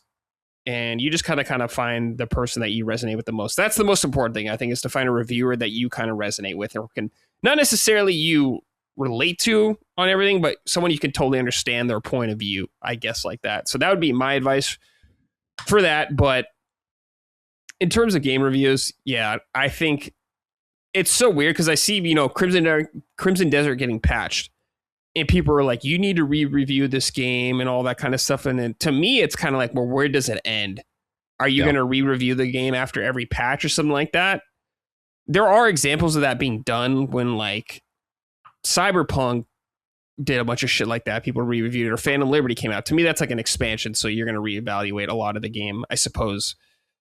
But it's like a weird thing. To me, review is a very like specific place in time. And like the state of the game, especially more now because games change so much after they come out. But I agree with you, Ben. It's just like, if you don't like this kind of shit, you got to stop engaging with it. But people, no matter like what, despite what people say, they still engage with all that kind of shit. So I don't know what to tell you there. Yeah. Micah, any thoughts on any of this? Oh, I agree with both of you completely. The only thing I want to add is I would love to see for big games like this more of a just be candid and tell me review in progress. Crimson Desert, huge game. They need to do that. That's what I want to see. Yeah. Like I'd want to see from IGN that on the day of that you are very just candid and say, I think this is a whatever out of 10, but it's a review in progress because this is a multi-100-hour game. And we're going to come back in one more week and tell you, but like we're giving you our thoughts on what we have right now and what we played. I don't think every game needs that. Something like Yoshi and the Mysterious Book, they can absolutely bang out a review for that during the time they have with the game and tell me if it's, good or not. I also just take all reviews with a grain of salt. I mostly want to know if a game's broken. Right. But I would love to just see more people taking the approach of it's a review in progress for a multi-100-hour game, and we're going to come back in 1 or 2 weeks with our final verdict and just leave it there. Because like you said, how far do you keep pushing this? If like, well, now a month later they fix 10 more things, it's like you got to leave it at some point. But I'd love to see for these giant games, more people saying it's a review in progress and we're going to play more and come back and then tell you like, this is where we're leaving it. Yes. So the thing with review in progress is I do agree with you that I wish that more people did do them. I don't think for a review in progress, you should put a number on it. I think you should just wait. No, I think you should give a like, hey, as of now, there's technical problems. Like, give me the gist. As of now, like we encountered numerous bugs, we encountered numerous crashes, technical issues, or we're having a blast. Here's what we like so far. Here's what we have to still explore. I agree with you on that. Yeah, I would like modify my statement there. Like maybe you shouldn't give a score, but I do want to have like, give me a bullet point of what you've experienced so far. Yeah. What you still need to explore to give me that final message. I think that's a thing with a lot of these reviews. So the reason they do the number scores, because that's what 99% of people probably just care about, and that's it. They probably look at the score. They maybe read the final paragraph of the review or something like that, or the first. And you also have to have it to get on the Metacritic and stuff like that. Yes. So that's a whole other issue going on there. But I think ideally, you're doing a review in progress. Great. Totally. Don't put a number score on, in my opinion. Just save the number for the final review, like your final verdict on the game at the time you do that. That would be ideal. So I hope more people kind of embrace that thing. I know why they don't, because of business. I know. But that's the future I would like to see from more of these outlets. The other thing about rushing the reviews and everything, sorry, Brad. As someone who has reviewed games on a smaller scale, but in the past, and I've talked to many people who review games, a lot of times when you do rush through a game to get it finished and then leave a review, regardless of what state the game's in, your opinion of it can so dramatically change because of how long it took you to play. Yes. Like I got Red Dead Redemption 2, I don't know, 3 or 4 days early, and I was positive. I was like, I'm going to blast through this and beat it. And in the time I was playing it, I was like, wow, there's so much more I want to see that I'm not getting to see. And I was like, guess what? I'm just not doing a review on embargo day. And that was Red Dead. That's like, it turns out that's one of my favorite games of all time. But that was also probably one of the biggest games we'd ever been given to review at the time. And I was like, I'm just going to pass on the opportunity because it's going to be a bad review of me just talking about the main story here. Same thing happened with Division 2, even a much different type of game. But I was like, I had, I don't know, probably most of a week to review it. Of course, it wasn't my full-time job or anything, and I was like, you know what? I just can't. I did put out a review in progress for that one, but it was more of just like, I'm really enjoying it, but there's so much I haven't seen yet. So I think that it can impact if you rush through the game too fast, you miss stuff, but you also kind of get tired of it. Like normal people don't play a game like Crimson Desert in a week.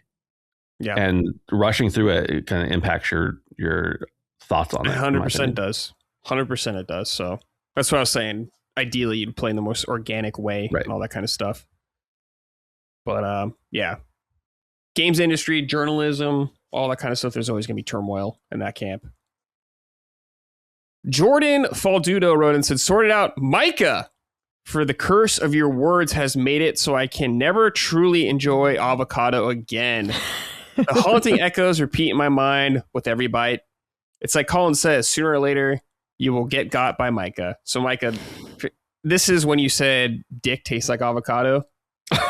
No. Okay, there was a tweet that said avocado tastes like clean penis. Okay. And as the only woman who works here, I verified that they're fucking dead on, because the first and only time I tried avocado, I couldn't put my finger on it, but I said, this doesn't taste bad, but it doesn't taste like food. And I couldn't, I genuinely was like, I don't know why this taste is familiar. I never had an avocado in my life, and it's not bad, but I don't want to eat it. And then as soon as I read that tweet that was like avocado tastes like clean penis, I'm like, yes, it does. It's exactly what it is. I'm sorry, but that's what it is. I have so many questions. Like the fact that you tasted a penis before you tasted an avocado in your life is baffling to me. Well, I grew up in Massachusetts. It ain't really avocado central. But there's plenty of dicks out there. There are a lot of dicks out there, yeah. It's really funny. The first time I had an avocado was like, I don't know, 2 years ago. Oh, wow. I was not, the texture isn't great either. I'm a bit of a texture person. I'm like, I don't know what I'm supposed to do with this. Colin puts them on burgers and stuff. And I'm like, ugh, yeah, great. Let's put, I don't know, it's like somewhat tofu textured thing on a sandwich. Mamma mia. Who wants that? Mamma mia. Yeah, Micah will ruin something for you, listeners. That's just the way it goes. I didn't come up with it, though. I know, but you shared the gospel and it spread. Well, because I was so shocked by the accuracy. You know, it was just one of those things of like, it was just so dead on. It was so right. Yeah. You know, I don't know. Go out there, people, go out there and do a taste test and tell me what you think. Pepsi challenge. Yeah, report back. All right. Micah, did you ever keep it up? Did we do yours? I totally forgot. No, I said I had one. I got to keep it up, yeah. Okay, you have to keep it. You didn't have it sorted out. Or we did do that. Oh, I did. That was about Target. Damn, my brain is scrambled right now. All right, Target. It's your eyes. He can't 5%. See. My eye vision is coming back now. Time. It's coming back now. His vision's returning. It's still a little blurry, but it's coming back. All right, keep it up. Benjamin, anything for you this week? We'll get to Micah next. I'm ready for hers. Mine's very short. It's just that, and I might have even said this like 3 years ago on the show. I don't know. But my keep it up is just for these, like the relentless amount of addicting great indie games. And specifically, like I play a lot of AAA stuff. I play stuff in the middle, but I really like my bread and butter is indie games. And just the indie scene right now is so big. That's what I work with directly as well. There's so many talented people out there. Games like Dice with Death and the other games I'm going to talk about today, and tons of other games that have like, nobody in the major gaming sphere has heard of them, but they've sold tens of thousands of copies. Like, just keep it up. Yeah. A little word of encouragement. Somebody out there appreciates you, and I'm sure you appreciate the money if you're selling lots of games. So yeah, the gaming landscape is just extremely massive, and a lot of people, unfortunately, don't get seen or anything like that. I'm sure there's a lot of great games out there that just no one even knows about or plays or anything like that. But I am happy to know that quietly out there, a lot of developers are doing very well for themselves. A lot of small developers. So that's good shit. Yeah, I love it. All right, Micah, let's hear yours. Yeah, now this might come as a surprise, but keep it up. Xbox has me pretty hyped about this Gears E-Day Direct in June that they're advertising. I wish it was sooner. I'm fucking sick of waiting for the next Gears game. It's been way too long. You've heard me ramble. I've been upset about this for a long ass time, but they have me really fucking excited about whatever it is they're going to show. It better not suck. Let me be very clear that I'll take my Xbox and throw it in the pool if I'm not happy with what I see. All right. I'm going to be very upset, but they got me excited about this. I'm not really excited about like their Direct in general. I just want that. That's the only thing I want out of them. I just want Gears, man. Like I've been dying for a new Gears game. I miss it. I keep contemplating getting back into the multiplayer, but I'm like, I don't even feel like doing that. I just want a fucking new Gears game, man. Yeah. It's been way too long. Did you play the remake? Oh yeah, Colin and I played most of it together. We did not finish it. Yeah. But we did play most of that together. We never finished it. We need to get around to that at some point. I just love Gears so much. Yeah, big Gears fan. I'm desperate. And I would take like a Judgment style weird studio made game. Like, I don't care. Just give me something in the Gears universe. Give me a multiplayer only game. I don't fucking care. Just give me something. And I've just been so left out in the cold. Impatient about this, you know. Well, when did Gears 5 come out? Was that like 2018 or something? 2019, I believe. Wow, that's crazy. It's been a long ass time. I remember I reviewed that game. Yes, September 10th, 2019. Yeah. And it's just one of those things of like, to think I've been waiting that long for we're not even continuing that story. Can we first of all say, let me just say, because it's supposed to be keep it up, but they left that game on a fucking cliffhanger. And we've been waiting this whole time, and their next game is a prequel. Yeah, that cliffhanger too. We're not getting Gears 6. Let me just we're not getting it. I think they realize that we don't like that storyline very much, and they're like, well, fuck that. Yeah. However, this prequel is also taking quite a long time to come together, and we're still waiting on that. But, fuck the storyline with Kate. I don't care. Give me this prequel and then chop. Make a spin-off, make whatever the hell you want. But, like, of all the things that you people are good at, you're good at these, kind of. So get back to what you're good at and give me more of them. I'll buy them. I'll buy the fucking things. Just make them. So they got me excited. That's to keep it up, though, is that I'm very excited about this EJ Direct. Okay. Did you play Gears Tactics? No. Okay. I did not actually play that one. I heard it was good. I know Cog likes it. I'll have to look into it. It's not going to scratch the same itch the same way, but like I will. I should look into that. I like tactics games, of course.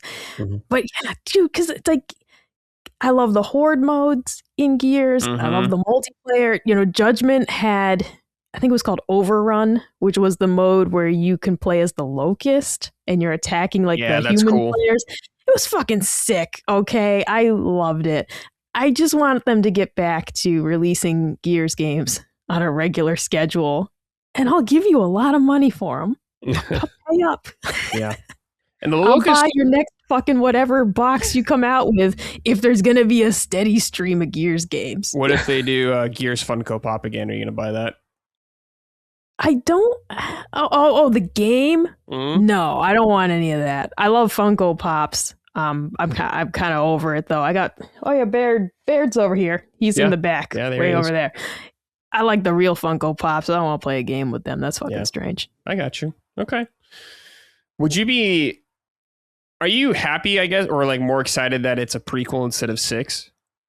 Yes, because because of Marcus and Dom. Better. Yeah. I'm absolutely more excited because of that, but I'm upset that we're not continuing that story and just wrapping it up, because it's like, man, I played all these. Just put it in a book. Finish it. Put it in a book, a webcomic, wrap it up. I will say I am very excited for this prequel. Because I definitely like the original characters a lot more. So it's half and half, because I'm just frustrated that they also just haven't finished that fucking story. Yeah. Just tweet it. Just give me a tweet with a synopsis of how it was going to go, and I'll be fine with that. Yeah. Okay. Cool. I like that, Micah. I have like a weird one for Ben. Just it's like how they never finished My Name Is Earl. All right. I would settle for that guy just tweeting what the ending was supposed to be. They're never gonna make it. Please, whatever that guy's name is, Jason, whatever. Please just fucking tweet what it was gonna be. Tweet it, yeah. Put out a blog post, something. And I can die happy just knowing what it was supposed to be. It's not what I want. Yeah, right. But I'll take it.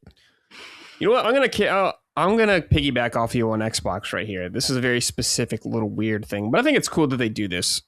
Even though it doesn't interest me personally, I think it's cool for the fan base. Is they are bringing back FanFest for Xbox at it's gonna be around Summer Game Fest time. They usually did it around E3 time. Like I know COG is super big into this and has done it and stuff like that. I don't care about that shit. I don't really care about like the Xbox community or whatever. That's not for me. But I think it is a really cool thing that they do for fans and let them, hang out with each other. And I don't know what kind of weird parasocial shit they do, hanging out with executives and all that kind of stuff, or if they give stuff away. I don't know about that, but I think it's cool that they do that for their most loyal diehard fans. So I gotta ask COG like what's going on this year when he does that. I want to get his opinion on all that kind of stuff, how it was. Yeah, because like who's left to like as a fan? No, I mean who's left to meet? No, who's left to meet? Major Nelson's gone. Fucking Phil Spender's gone. Like the people I'd want to meet. Whatever her name. I shake hands with. They're gone. What's her name? Asha. That's not. Yeah. No. That answers my question. Like, who's there that I'd want to meet as a fan and like get a handshake photo with? Like, the dream is dead because I've always wanted to meet Phil Spencer, and that's over. I did see Major Nelson at PAX East once, and he smiled at me, so I'll take that. That's cool. Fine. But it's like, who's there? I was working a booth at PAX East this last year, 2025, and Major Nelson was working with Unity or was it Unity? I think he was working with Unity at the time. Yeah, I don't remember. Right. But he walked up and was talking, just asked if we had any developers building with Unity. We talked about business for a little while, and then I told him, I was like, hey, I just want you to know, like, you were the first gaming podcast I ever listened to, like back in 2007, 2008, something like that, whenever it was. I was like, I'm not going to overstate it or anything, but like, you were the first gaming podcast I listened to. And then I've been like interested in and working in the gaming industry ever since. And like, I'm here at this booth. So it was like a cool moment where I got to talk to him for a minute. He seemed like a nice guy. That's cool. Love that kind of shit. Yeah. Oh yeah. But I guess Asha Sharma will be there and all that kind of stuff. I'm just picturing it, dude. How many people are going to be like, yo, man, you got to make Xbox games exclusive again? Like, how many times she'll hear that over the time that she's there? It's going to be crazy. Good luck to her, though. She needs to pull out the ledger and show them why that doesn't make practical financial sense. I guess, yeah. Oh, we're so far gone at this point. All we can do is just, can we please have some games? Yeah. That's all I want. Sir. Just, please, sir, may I have some games? Okay, so Micah, Gear 6, whatever it's called, E-Day, coming out maybe this year, I guess. What are you going to play it on? Are you going to play it on Xbox or are you going to play on PlayStation? Well, if Colin wants to play it, and if he's willing to play it co-op, because that's very rare for him, then I'd just play it with him on PlayStation. Okay. If he's not interested, then I'll buy it for Xbox. I got one, Yeah. But it's really going to depend on if Colin wants to play it and if he wants to play it in a timetable I find acceptable. Yeah. Okay. Fair enough. All right. Yeah, we'll see. I'm curious about it as well. I like the Gear games. I'm not like a Gear super fan or anything like that, but I've played through, I think, all of them. Not Tactics. I haven't played that, but I've played through them and they're cool. So hopefully it's good. I know that's one of the big pillars for Xbox. So I hope it's a shining beacon. It's the last fucking one, dog. Like, the Coliseum is crumbling, okay? And we have, like, a pillar. There's half a pillar for Halo that's still standing. And, like, some guy's rebuilding it, but, like, it keeps getting knocked over. And Gears is still there in terms of interest. It's still there. Yeah. But yeah, that's, like, the fucking last one for me. Once that's gone, I don't know, man. Yeah. Fair enough. All right. Taint Slayer wrote in. Clever. Hey, Summon Signers, I wanted to give a keep it up to Embark. The new update has made Arc Raiders more challenging with the new Arc added.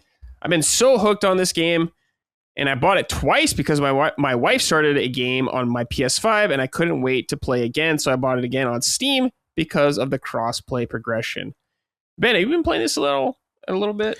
Yeah, so I was playing real hot and heavy, and then I was playing more like a couple times a week, but all the people I used to play with frequently have kind of moved on or schedules changed or whatever. But I played the day before this new update came out. Okay. So about a week ago or so, last Sunday. That's the last time I've played. So I haven't been able to check out the new update yet. If I'm playing a multiplayer, like I love single player games, but if I'm playing a multiplayer game, I want to play with other people. Right. So just because schedules haven't lined up, I haven't really played, but it looks cool. I think a lot of the stuff they're doing is neat.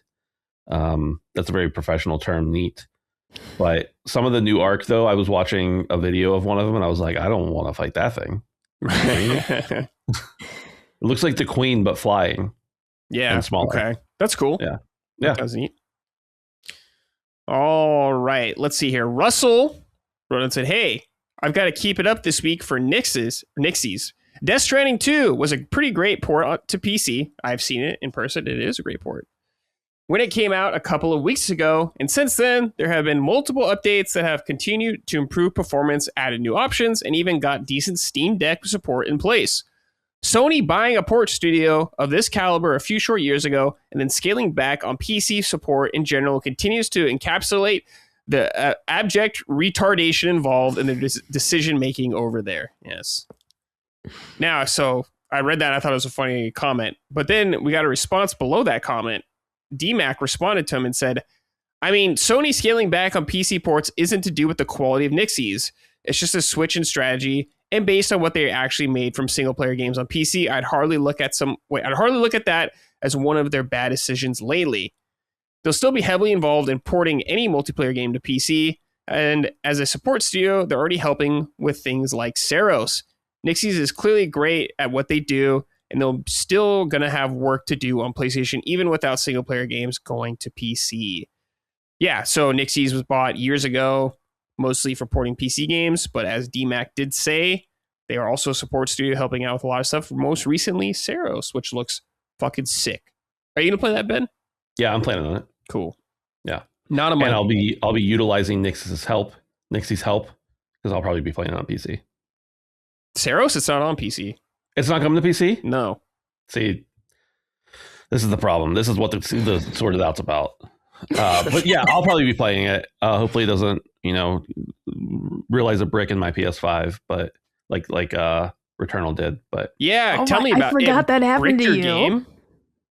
Or your system? No, there was a problem with my PS5 with the GPU. It just happened to surface whenever I tried to play Returnal, which was a game, by the way, that I was like probably the loudest person on the internet about being excited for it for like a year before it came out, or 6 months.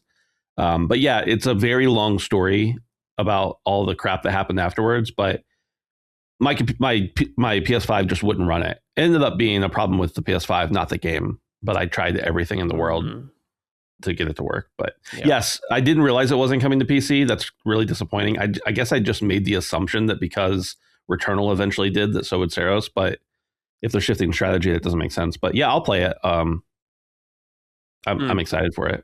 I think it looks cool. You saying like, oh shit, it's not on PC. It was funny because it reminded me, Ben, of our friend Justin. Yeah. Where I'm like, this guy wants to play games.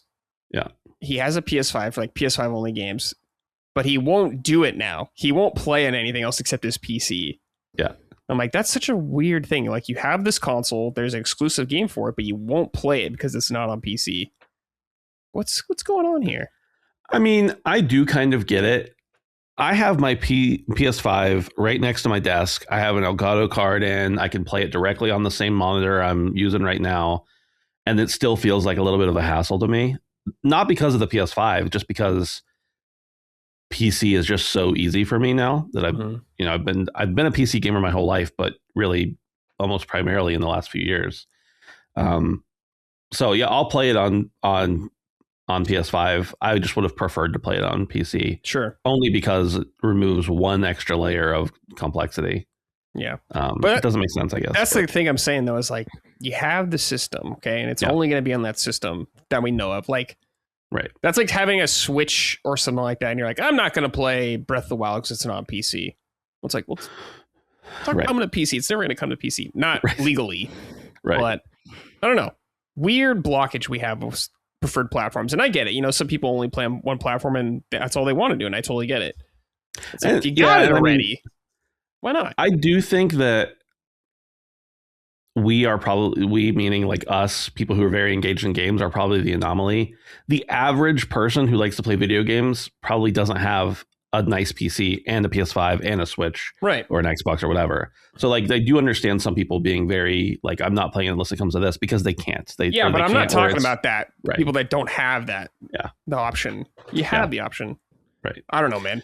Our buddy Justin is just, I mean, I feel like you guys bring him up a lot from what I've been told. Mm-hmm. He's a weird fellow. He's just a weird guy, right? Like, he was smelling too many candles. That's what happened to him. Exactly. Yeah.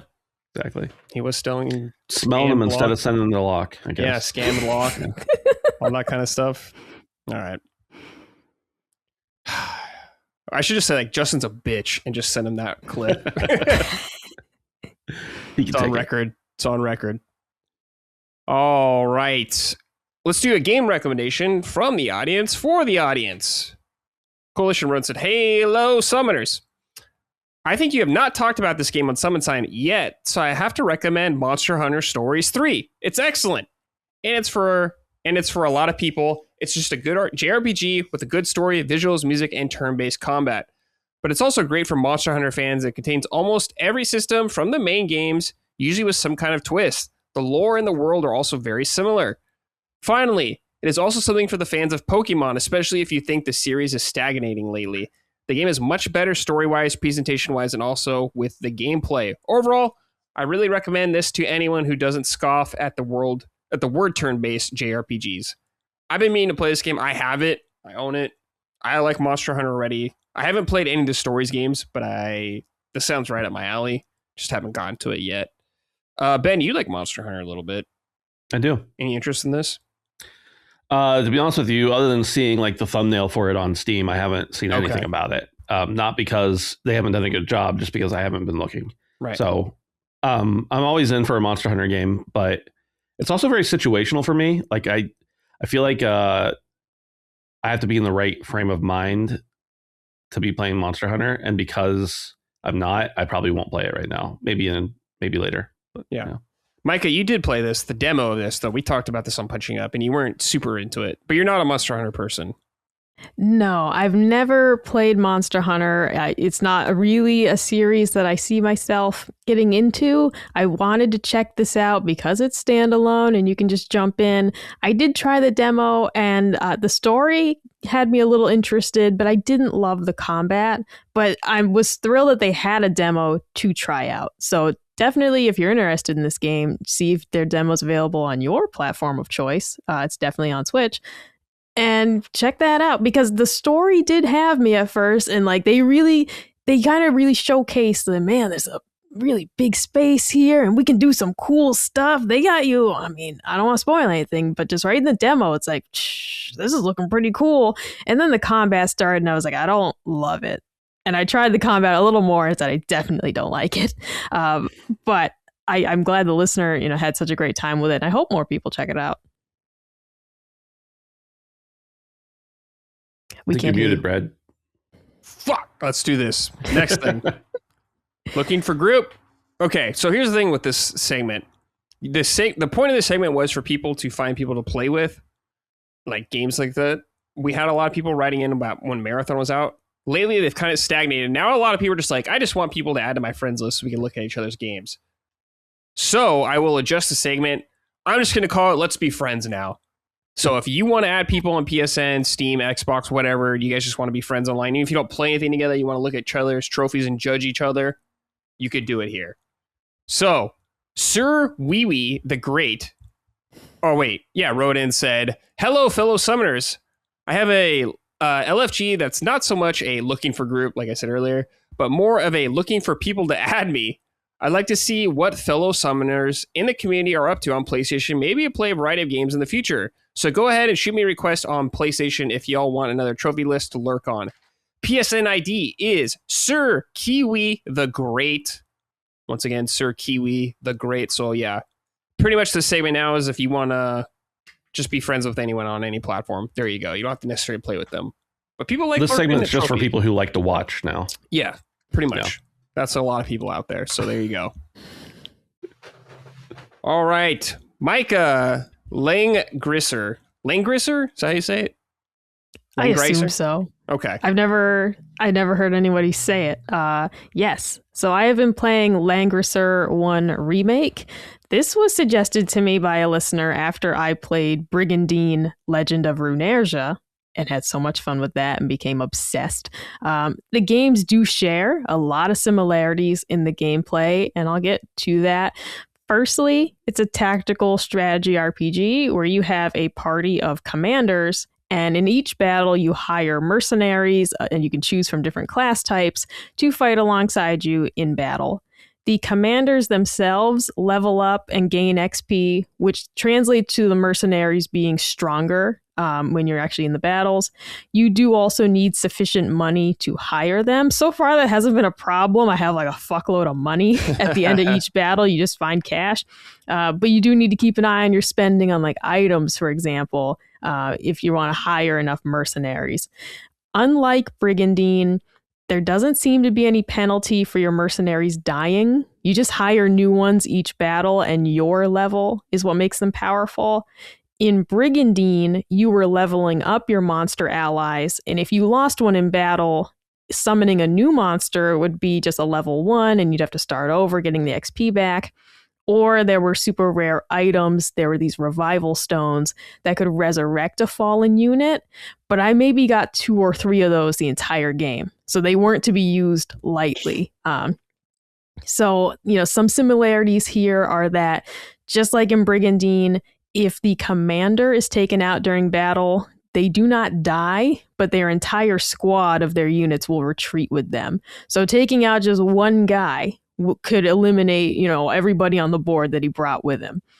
It's a strategic choice to either go after the commander first and just take out the whole squad at once that way, or to pick off the enemies to get more XP. That's what I tend to do, unless it's like, oh, things are getting a little hairy, let's just end this battle now. But I usually try and pick off all the grunt enemies around them and get all that XP. You also, of course, need to guard your own commanders well, because if they're KO'd, then all their allies go off the board with them. The game does follow a weapon triangle system, so it's it's more than a triangle because it's four things, but like Fire Emblem triangle, it's swords beat lance, lance beats horse, horse beats swords, and flying units are weak to arrows, like in every strategy game ever made. Archers are weak in general, but very handy to have around. There's some cool, there's mermen and harpies. So there's some cool, kind of fantasy stuff thrown in. Another big similarity to Brigandine are skills that can only be used if the unit hasn't moved that turn. So there are some really powerful healing spells and offensive magic that can only be used from your current space. If you are damn it, he's out of range, you gotta be, one step ahead with that. You gotta get the guy in range the turn before so he can use that spell and cast it, because you can't use it if you've already moved. Visually, each time a unit attacks another one, there's this little battle scene that plays out, and what it is it's each faction going against the other. So it's not presented as one-on-one. It's multiple soldiers fighting, and as they take damage, they start to get eliminated from the animation. So there's fewer and fewer of them. Once that number goes down to 0, the unit's taken off the map, and the damage that they deal is directly tied to their current health. So if they're low on health, they don't attack as many times in that little mini battle, and they won't do as much overall damage. The terrain does matter, but so far, the maps that I've played haven't had much variety in the terrain. So it matters that certain units will do better or worse depending on the ground they're fighting on, but it hasn't really come up yet as far as I've been playing in the game, about 5 hours in. Okay. Another feature that's like Brigandine is that each commander has an area of effect where their units in their proximity get stat buffs. So higher attack, higher defense if you're within a certain window around the commander. Users that are units that are directly adjacent to the commander get a little bit of health at the beginning of each turn. So you're incentivized to kind of keep them close together and keep them close to the commander, but you don't have to. They are able to move quite far away from the commander. In Brigandine, it was very similar in that way too, of keeping them within your kind of commander's sphere of influence was better for your monsters and would keep them from getting stranded on the board if you were KO'd. Let me just see. There's not a ton of story. There's some very short dialogue scenes before each battle and sometimes at the end of one, but it's very focused on the combat, which I'm fine with. The story's really basic. Yeah. You're the crown prince and your kingdom's been invaded. All right. That's the story. So I'm not really attached to the characters, but the game's really fun and I don't mind. I don't love the remastered art. And I was excited at first that they had the original character art included in the remake, but it only applies to the character profiles and the map, not the sprites on the map. So it looks really stupid to have this old style map and the old portraits, but the new sprites. They don't match at all. It's it's the new character sprites, and then here's this gorgeous 90s anime art portrait, but they completely don't match. It's really fucking stupid. Also, according to the subreddit, the remake has new art scenes that they just leave out. If you play in classic mode, there's just no art. They didn't redo it in classic art style. So I'm playing with the remake art. I'm getting used to it. It's fine. It just doesn't look as cool. And it was a major selling point to me that they had the original art in there. The soundtrack is also nothing special. Sorry. Some people really love it. I don't. So it's a podcast game for now. The loop of the battle music is way too short. Way too short. One last thing that I really like about it, and that's unique, is you only have to outfit your commanders with armor and items, not your mercenaries. So item management is really streamlined, and the ability to change classes and learn new skills is only for commanders. So you don't have a ton of management to do in between battles. And the game also, like, they advertise that there's branching paths in the story, and at any time between battles you can see a flow chart of the chapters and see what path you're on. So that's pretty cool for like subsequent playthroughs to see how the story shakes out differently and at what point you like diverged from the main path or whatever. But I'm liking it a lot so far. These games are supposed to be fairly short, which I appreciate. I'm always someone who gets kind of burnt out playing all these really long games. I love getting invested in a 100-hour game, don't get me wrong, but it's really nice to have a shorter, like, let's take a 20-hour journey together. Yeah. Fucking fantastic. And that's what this is shaping up to be. Okay. Sounds good, Micah. Do you think you'll dive into 2 right after, or are you going to play a game in between? So I might. Well, Tamagotchi Life, what day does that come out? Is that the 16th? So we have time that I could maybe beat them both within that window. If I'm really feeling it, like if I beat this first one and I'm like, let's ride, giddy up, then I might just go ahead and play the second one, because I am waiting for Tamagotchi Life as the next current game to play. And that's something I can easily play alongside this. Tamagotchi Life, check out that demo if you haven't. It's going to be a weird game. It's kind of, though, like, you pop in, observe your Miis, do a little activities with them. I don't see myself playing that for like 50 hours straight. So that's something I could play alongside this, I think. Okay, cool. Yeah, that is the 16th, by the way, that it comes out. There you go. Okay. I remember my buddy's dad. I went over to my buddy's house, and I'm pretty sure it was a Sega Genesis. He had one of these games. There's like 8 of them, right? One of them. On the Sega Genesis, and my buddy and I don't know, we had to be like 6 or 7 years old, tried to play it, and we were just, I don't know what's going on. So we ended up going to Sonic or something else, probably.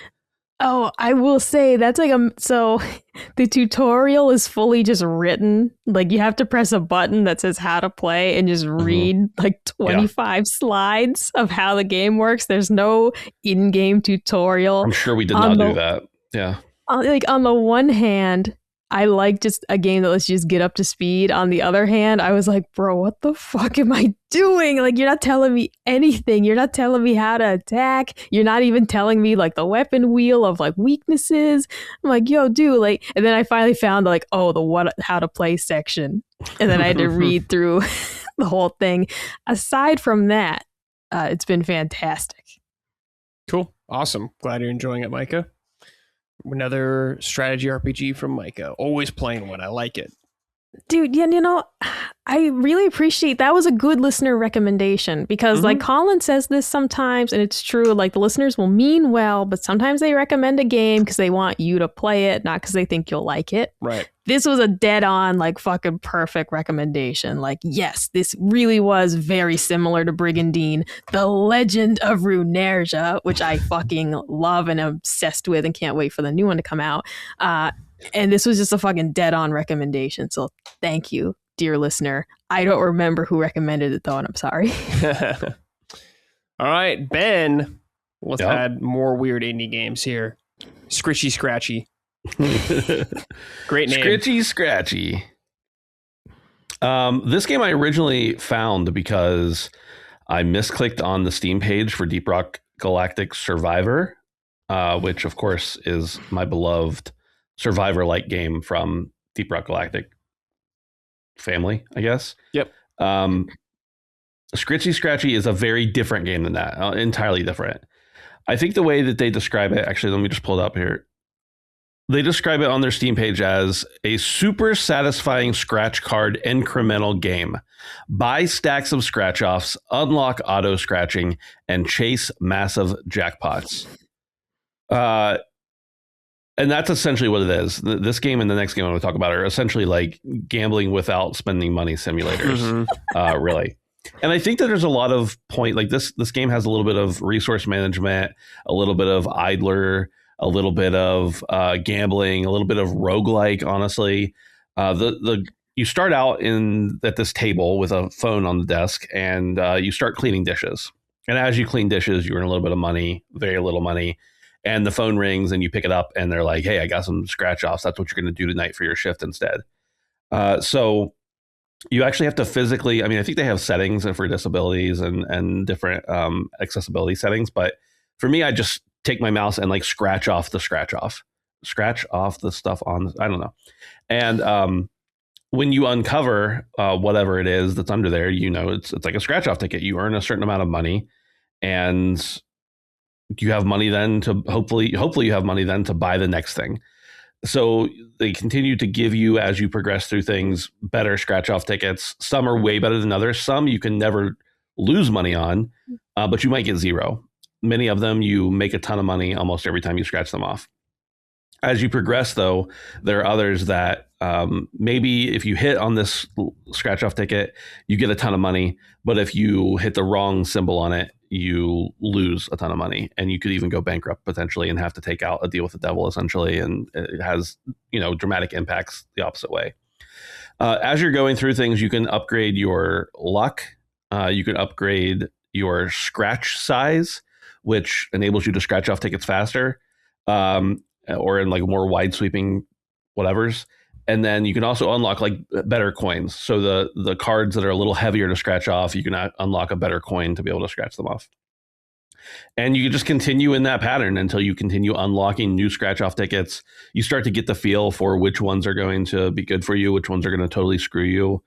And then it becomes a matter of like scaling and automation.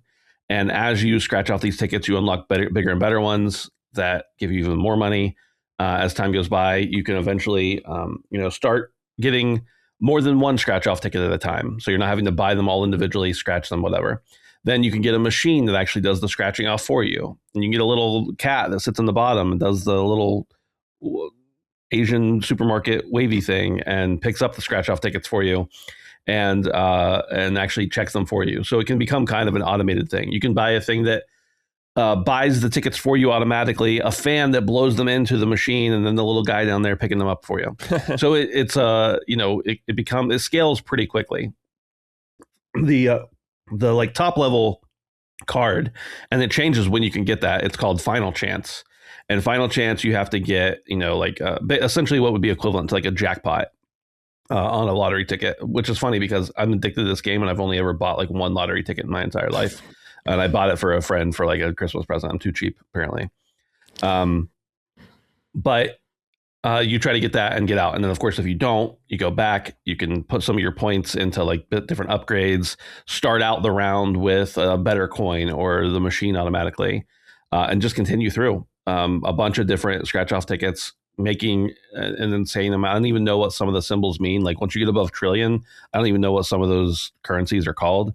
Or denominations of currencies are called, but an insane amount of money. And then you can also lose it all at once. There's a trophy on there to let the little cat guy even like make you go bankrupt because he picks up a ticket that takes you down below the zero level.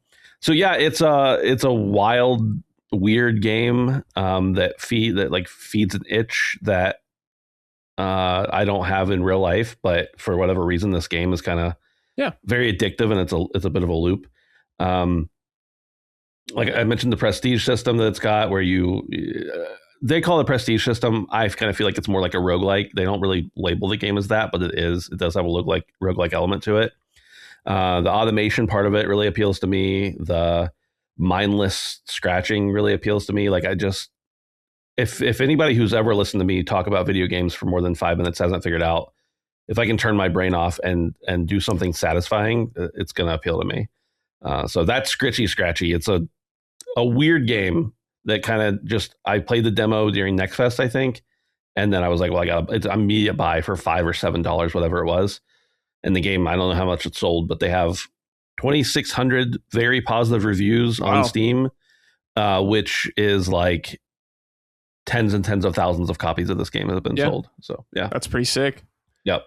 All right, let's continue with the dopamine hits, Ben. Okay. Raccoin. It's kind of a similar thing, but a little bit different. Raccoin is a game where you are playing. I don't know what they're called. You know those machines you go into an arcade or a casino or something like that? You put in a coin, it goes down the slots, it pushes coin pusher. Yes. One of those kind of games. Again, I'm going to read you their description because I think it does a really good job. A coin pushing dopamine machine. Raccoin is a roguelike deck builder. Man, all three of my games are basically deck builders. Yep. That's crazy. Or roguelikes. That's your where you combine special coins with powerful items to trigger wildly satisfying combos. So the idea here is that each round you go in, you get a certain amount of coins to get in there, to push off, to get tickets, to then after that round, after you've completed the qualifications of that round, to go and buy tickets and upgrades and different types of coins that you can put in to continue along in the game. Your progress, as long as you don't go bankrupt, stays throughout all these different rounds. As you get these new coins, you can drop them into the machine and they do all sorts of weird stuff. Some of them are like little decorated with little bunnies, and the bunnies like hop together and make a new coin.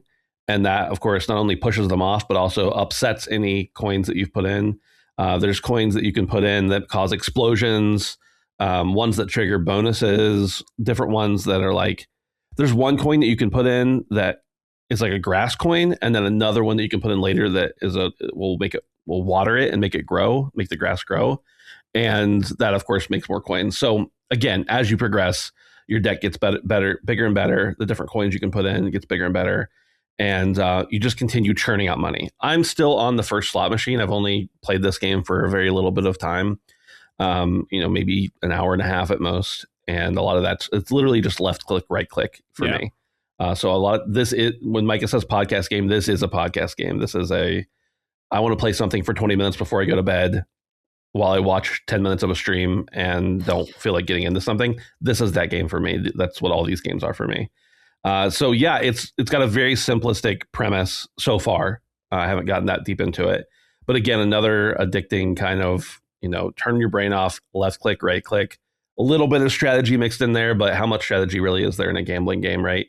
There's always the unknown, the luck factor, all that kind of stuff. So that's me this week, just a gambling roguelike machine. Yeah, apparently. Dude. Yeah. Ben bait for sure. Rolling dice, playing coin pushers, scratching lottery tickets. Yeah. Can't get enough. Yeah, man. Henry Maxwell wrote in, said, "Cheers, gentlemen." Gent like a guitar gent. "Just glad to see another out there enjoying Raccoin, riding the coattails of Slots and Daggers, Balatro, and Clover Pit." I'm pretty sure it's Balatro. That's how Balatro. That's how Ben Starr said it when he was Jimbo. Well, he's English. Yeah. What does he know? But I mean, that's the closest we have to official, right? I don't think I'm going to reject your narrative and create my own. Okay. Very well. I'll what redesigned casino staple will be the next big indie hit? Perhaps we'll finally get a pachinko or the claw machine. Keep on keeping on, team. And a hush-toned sorted out to indie publishers wanting Balatro level success in your small game, but only willing to put up with the salary of a single dev for a year to do it. That ain't cool, y'all. I'll pull up my britches and listen. Yeah, pull up your britches, dude. Well, I'm glad to see that someone out there is also enjoying the love in the community, Ben. I got two things. One, I mostly agree with the expecting huge hits out of not putting money into a game. But I think there are maybe less than a handful of indie publishers, but they go by that name of indie publisher, that really fund the games in a major way. Most of them provide a lot of support and help. That's what my company used to do before we pivoted. They would provide some funding, but most of them just provide support and help and make the games more successful than they would have been without them. So I agree with publishers want too much for too little money, but not every game is on the level of getting funded right off the bat. Sure. And then the second thing is he asked what kind of redesigned casino staple. I don't know how to do this. I don't have an idea for it, but a game of craps, a video game of craps that is like a roguelike element to it. I'd be into that, mostly because I like playing craps. And by I like playing craps, I mean I play 10-cent penny hands sometimes at night and have almost zero risk, but play for a very long amount of time. Maybe I'll make it. Who knows? Yeah, you could do that. Is there like a roulette one? There probably is. There probably is, but yeah, I'm sure you could do it. People are creative, but roulette's such a simple game that it'd be hard to like. There's very little strategy in roulette, I feel like. I know, but we're getting scratchers now. Yeah, that's true. Okay, Brad, you got me there. You're right. So we'll figure something out. All right, let's end the show with some write-ins from the audience. If you want to write to the show, I usually post a thread every Saturday on our Patreon. Sometimes we record on different days, and the day I post is different, but just keep an eye out there. Raisin wrote in and said, with the price of consoles going up, I was wondering how, if at all, do you see this impacting indie and AA games? While indie games and AAs have the advantage of being more affordable, if the means to play said software is increasingly out of reach for most consumers, how are these games that are always niche in nature supposed to find an audience?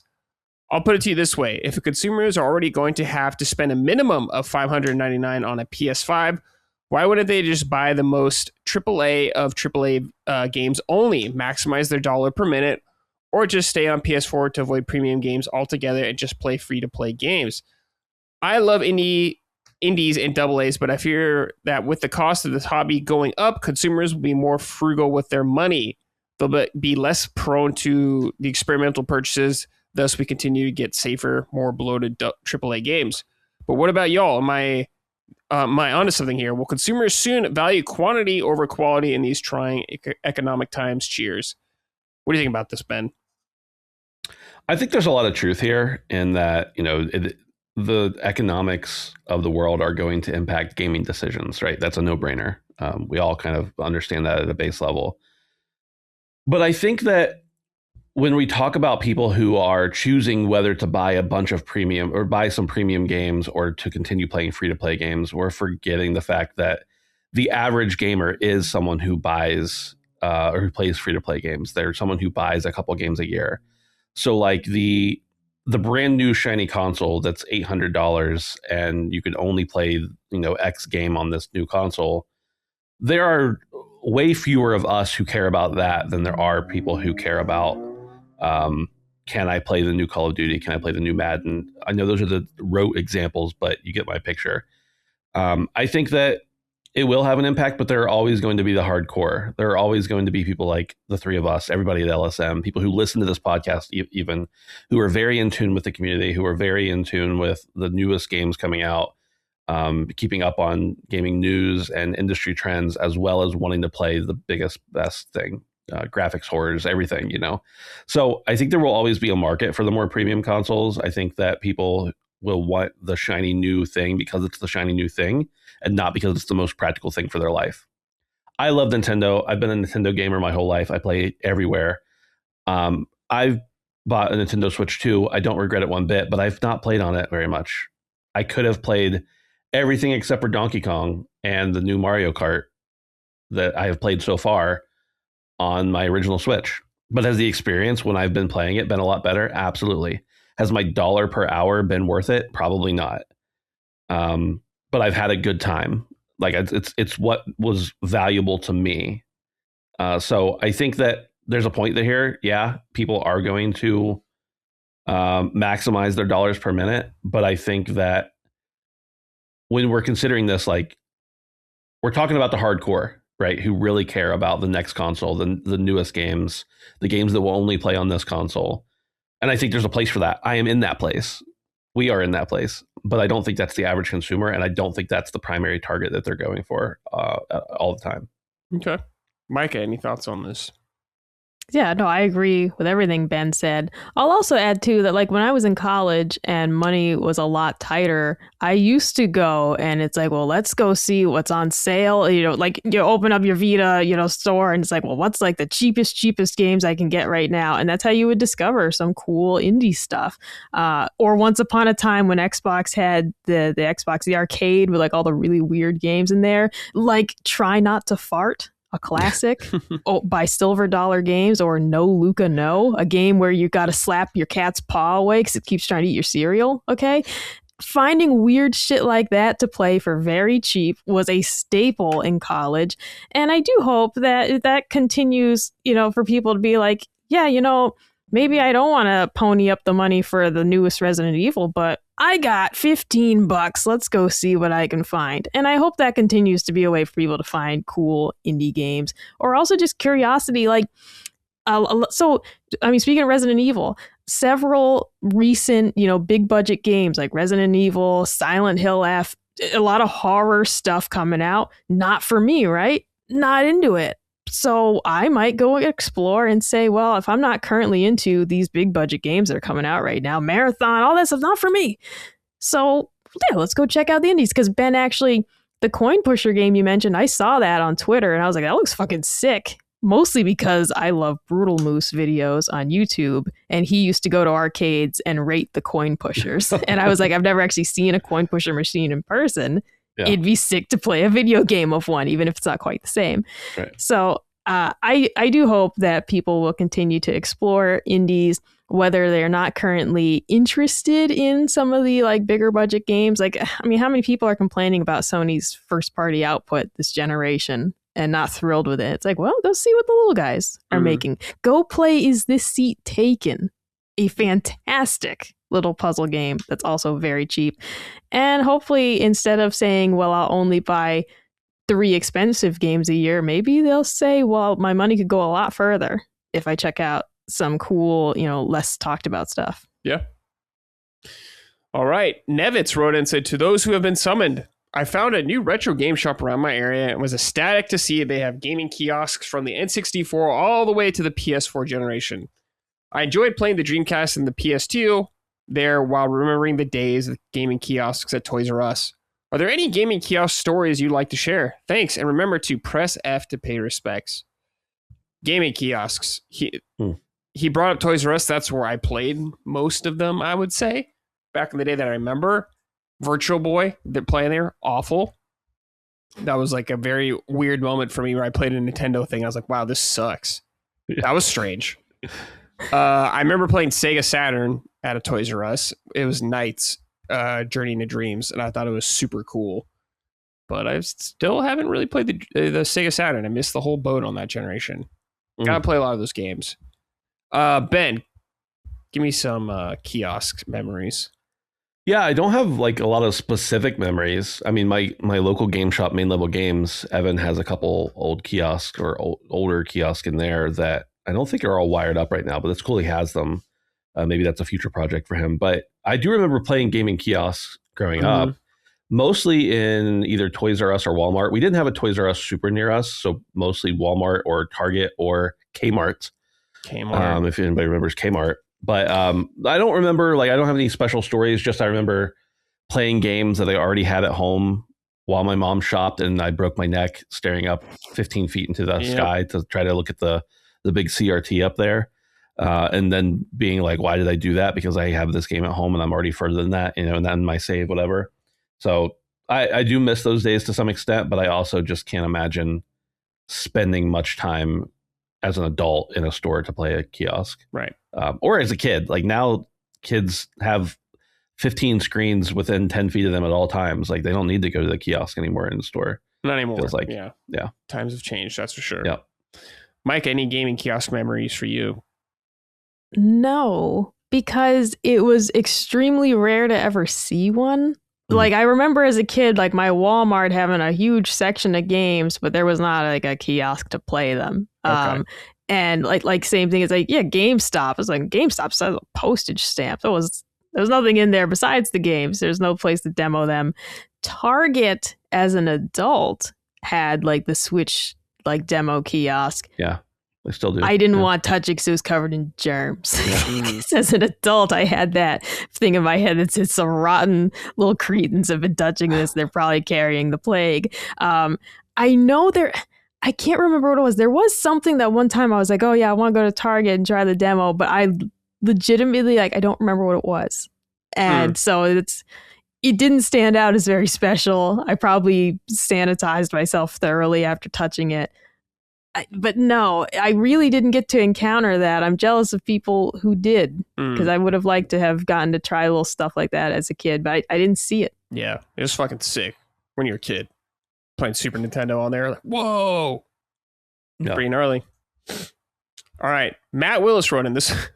This is a funny comment. I can't get over how bad Crimson Desert looks sometimes, in particular at night and indoors. It looks like a PS3 game in these moments, which is ruining the potential of just enjoying the exploration open world, not to mention the broken HDR and awful water effects. Yes, it's like a massive sandbox, and I can see why Locke has fallen for it in that respect, but compare it to the polish, perfection, and excellent story of Red Dead Redemption 2, and it's light years behind. How can anyone rate this higher than a 6 in its current state? Locke alluded to buggy Skyrim at launch, yes, but it's a solid story and direction at least. Crimson Desert is so far behind Skyrim and Red Dead Redemption 2. Colin is right, Whittier. This sounds like a message you should have written to Locke, but I thought it was funny when I saw it in here. You're just kind of airing out your grievances on Crimson Desert and Locke's opinion of the game.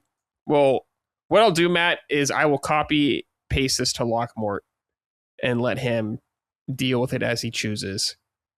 You might get hexed or something though, so be careful, Matt. The Belgian hex. Yeah, the Belgian hex. He starts breaking pretzels over a keyboard, and that like curses you to have crumbs in your keyboard. That's right. All right. Ben, you've played some Crimson Desert, right? I forgot. Yeah. What do you under think 10 hours, but I have played some. Yeah. What do you think of it so far? I think it's fun. I mean, the majority of my time has been spent just in that first town doing bounties. Like probably 80% of my time in game has been just doing bounties because I'm finding that fun. And I also, when I'm playing it, don't have a ton of time. So I'm just doing something easy. This comment is whatever to me. I mean, if you don't like the way it looks, that's fine. I think people saying it looks like a PS3 game overstate that a lot because they haven't played a PS3 game in a long time. It does not. I do think there are some problems with it for sure. That I have no problem with that saying that, but some people don't care about that. If you look at, I've learned so much in dealing with like Steam primarily as a storefront, and just like considering the level that most gamers operate on is far below the ability to see most of the things that people like you and I and us care about, as far as graphics and everything. So if the game is fun to you and you're having a great time and it speaks to you in some way, great. Why do you have to shit on somebody else's parade because it's not something you're enjoying as much? I just have like so little tolerance now for how could you possibly like that game, unless it's Life is Strange, and then I will totally hate it. But yeah, I haven't played enough of it to know if it compares to Skyrim or RDR2. I don't think it's trying to, though. It's not competing with those games. It's a different type of game. It's a different game. It has something different to offer. And I don't know what Locke's exact... I talk to Locke every night, and I have no idea what he said about those things. But if you don't like it as much as those games, don't like it as much as those games. It's okay. Sure. Doesn't matter. Sure. All right. Final writing here from Yoda's Slimy Mudhole. Oh, my gosh. Oh. Micah, I saw you repost a video of Malcolm Reed from How to Barbecue the other day, and I want to tell you that a year or two ago, he had come up to Michigan to do a free cookout with some butchers about 5 minutes from my house, but I didn't know about it until a day after it was done. Needless to say, I was absolutely devastated. I'm still sad about it to be TBH. I love watching his videos, so I can see how small things like look in his giant hands. Wait, he has giant hands? Oh, he's a very large man, yeah. I gotta look at this guy up. What's his name? And you know what?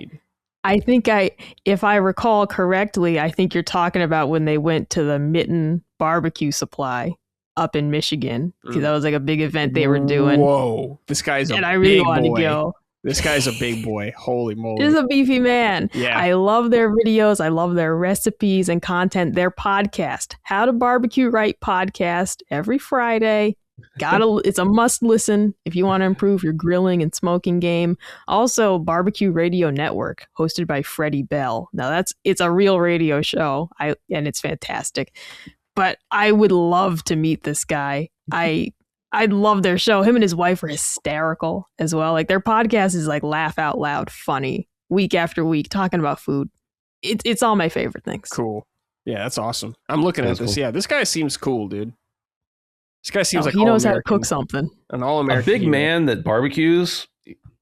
He's got to be a cool guy. Yeah, he looks like a cool guy, dude. Good shit. All right, guys, that does it for this episode of Summon Sign. Thank you both for joining me. Appreciate it. Before we go, though, any final thoughts? Anything like that from you, Ben?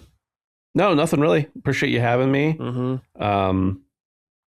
Always enjoy talking about video games with my friends. So yeah. Any events coming up that people can see you at, though? Anything like that? Any events? I will be pretty recently. I'm sorry? You said you were at GDC pretty recently. I was at GDC. I'll be at PAX West. Okay. I'll be at Gamescom. Mm-hmm. Very slim chance, but it's potential I could be at Summer Game Fest, Brad. Oh, okay. That'd be sick. Very slim chance, but it is a possibility. Cool. So those are probably the big ones. Okay, cool. Yeah. Micah, any final words of wisdom from you? Oh, well, it was fantastic to see Ben. Mm-hmm. So this was a delight. And this was a surprise because I didn't ask Brad who else was going to be on. So when he said it was going to be Ben, I was fucking stoked because we used to do Constellation a lot together. So very nice to see you. You talk about merch all the time. Mm-hmm. Right? Exactly. That's the thing. So fantastic to see Ben. And I'm glad that you're getting to do these events. I'm not jealous because I hate people, but I love seeing your coverage of the events, like on Twitter when you talk about it and stuff. Yeah. But no, my next step is making dinner tonight, so excellent. I gotta lock in and do that. That's right. You gotta lock in and see that Mario movie. That's right. But yeah, that's tomorrow. Don't you put the gun down. Put the gun down, Brad. If you don't see it, at least I got to talk to you one more time before you died. Yeah, true.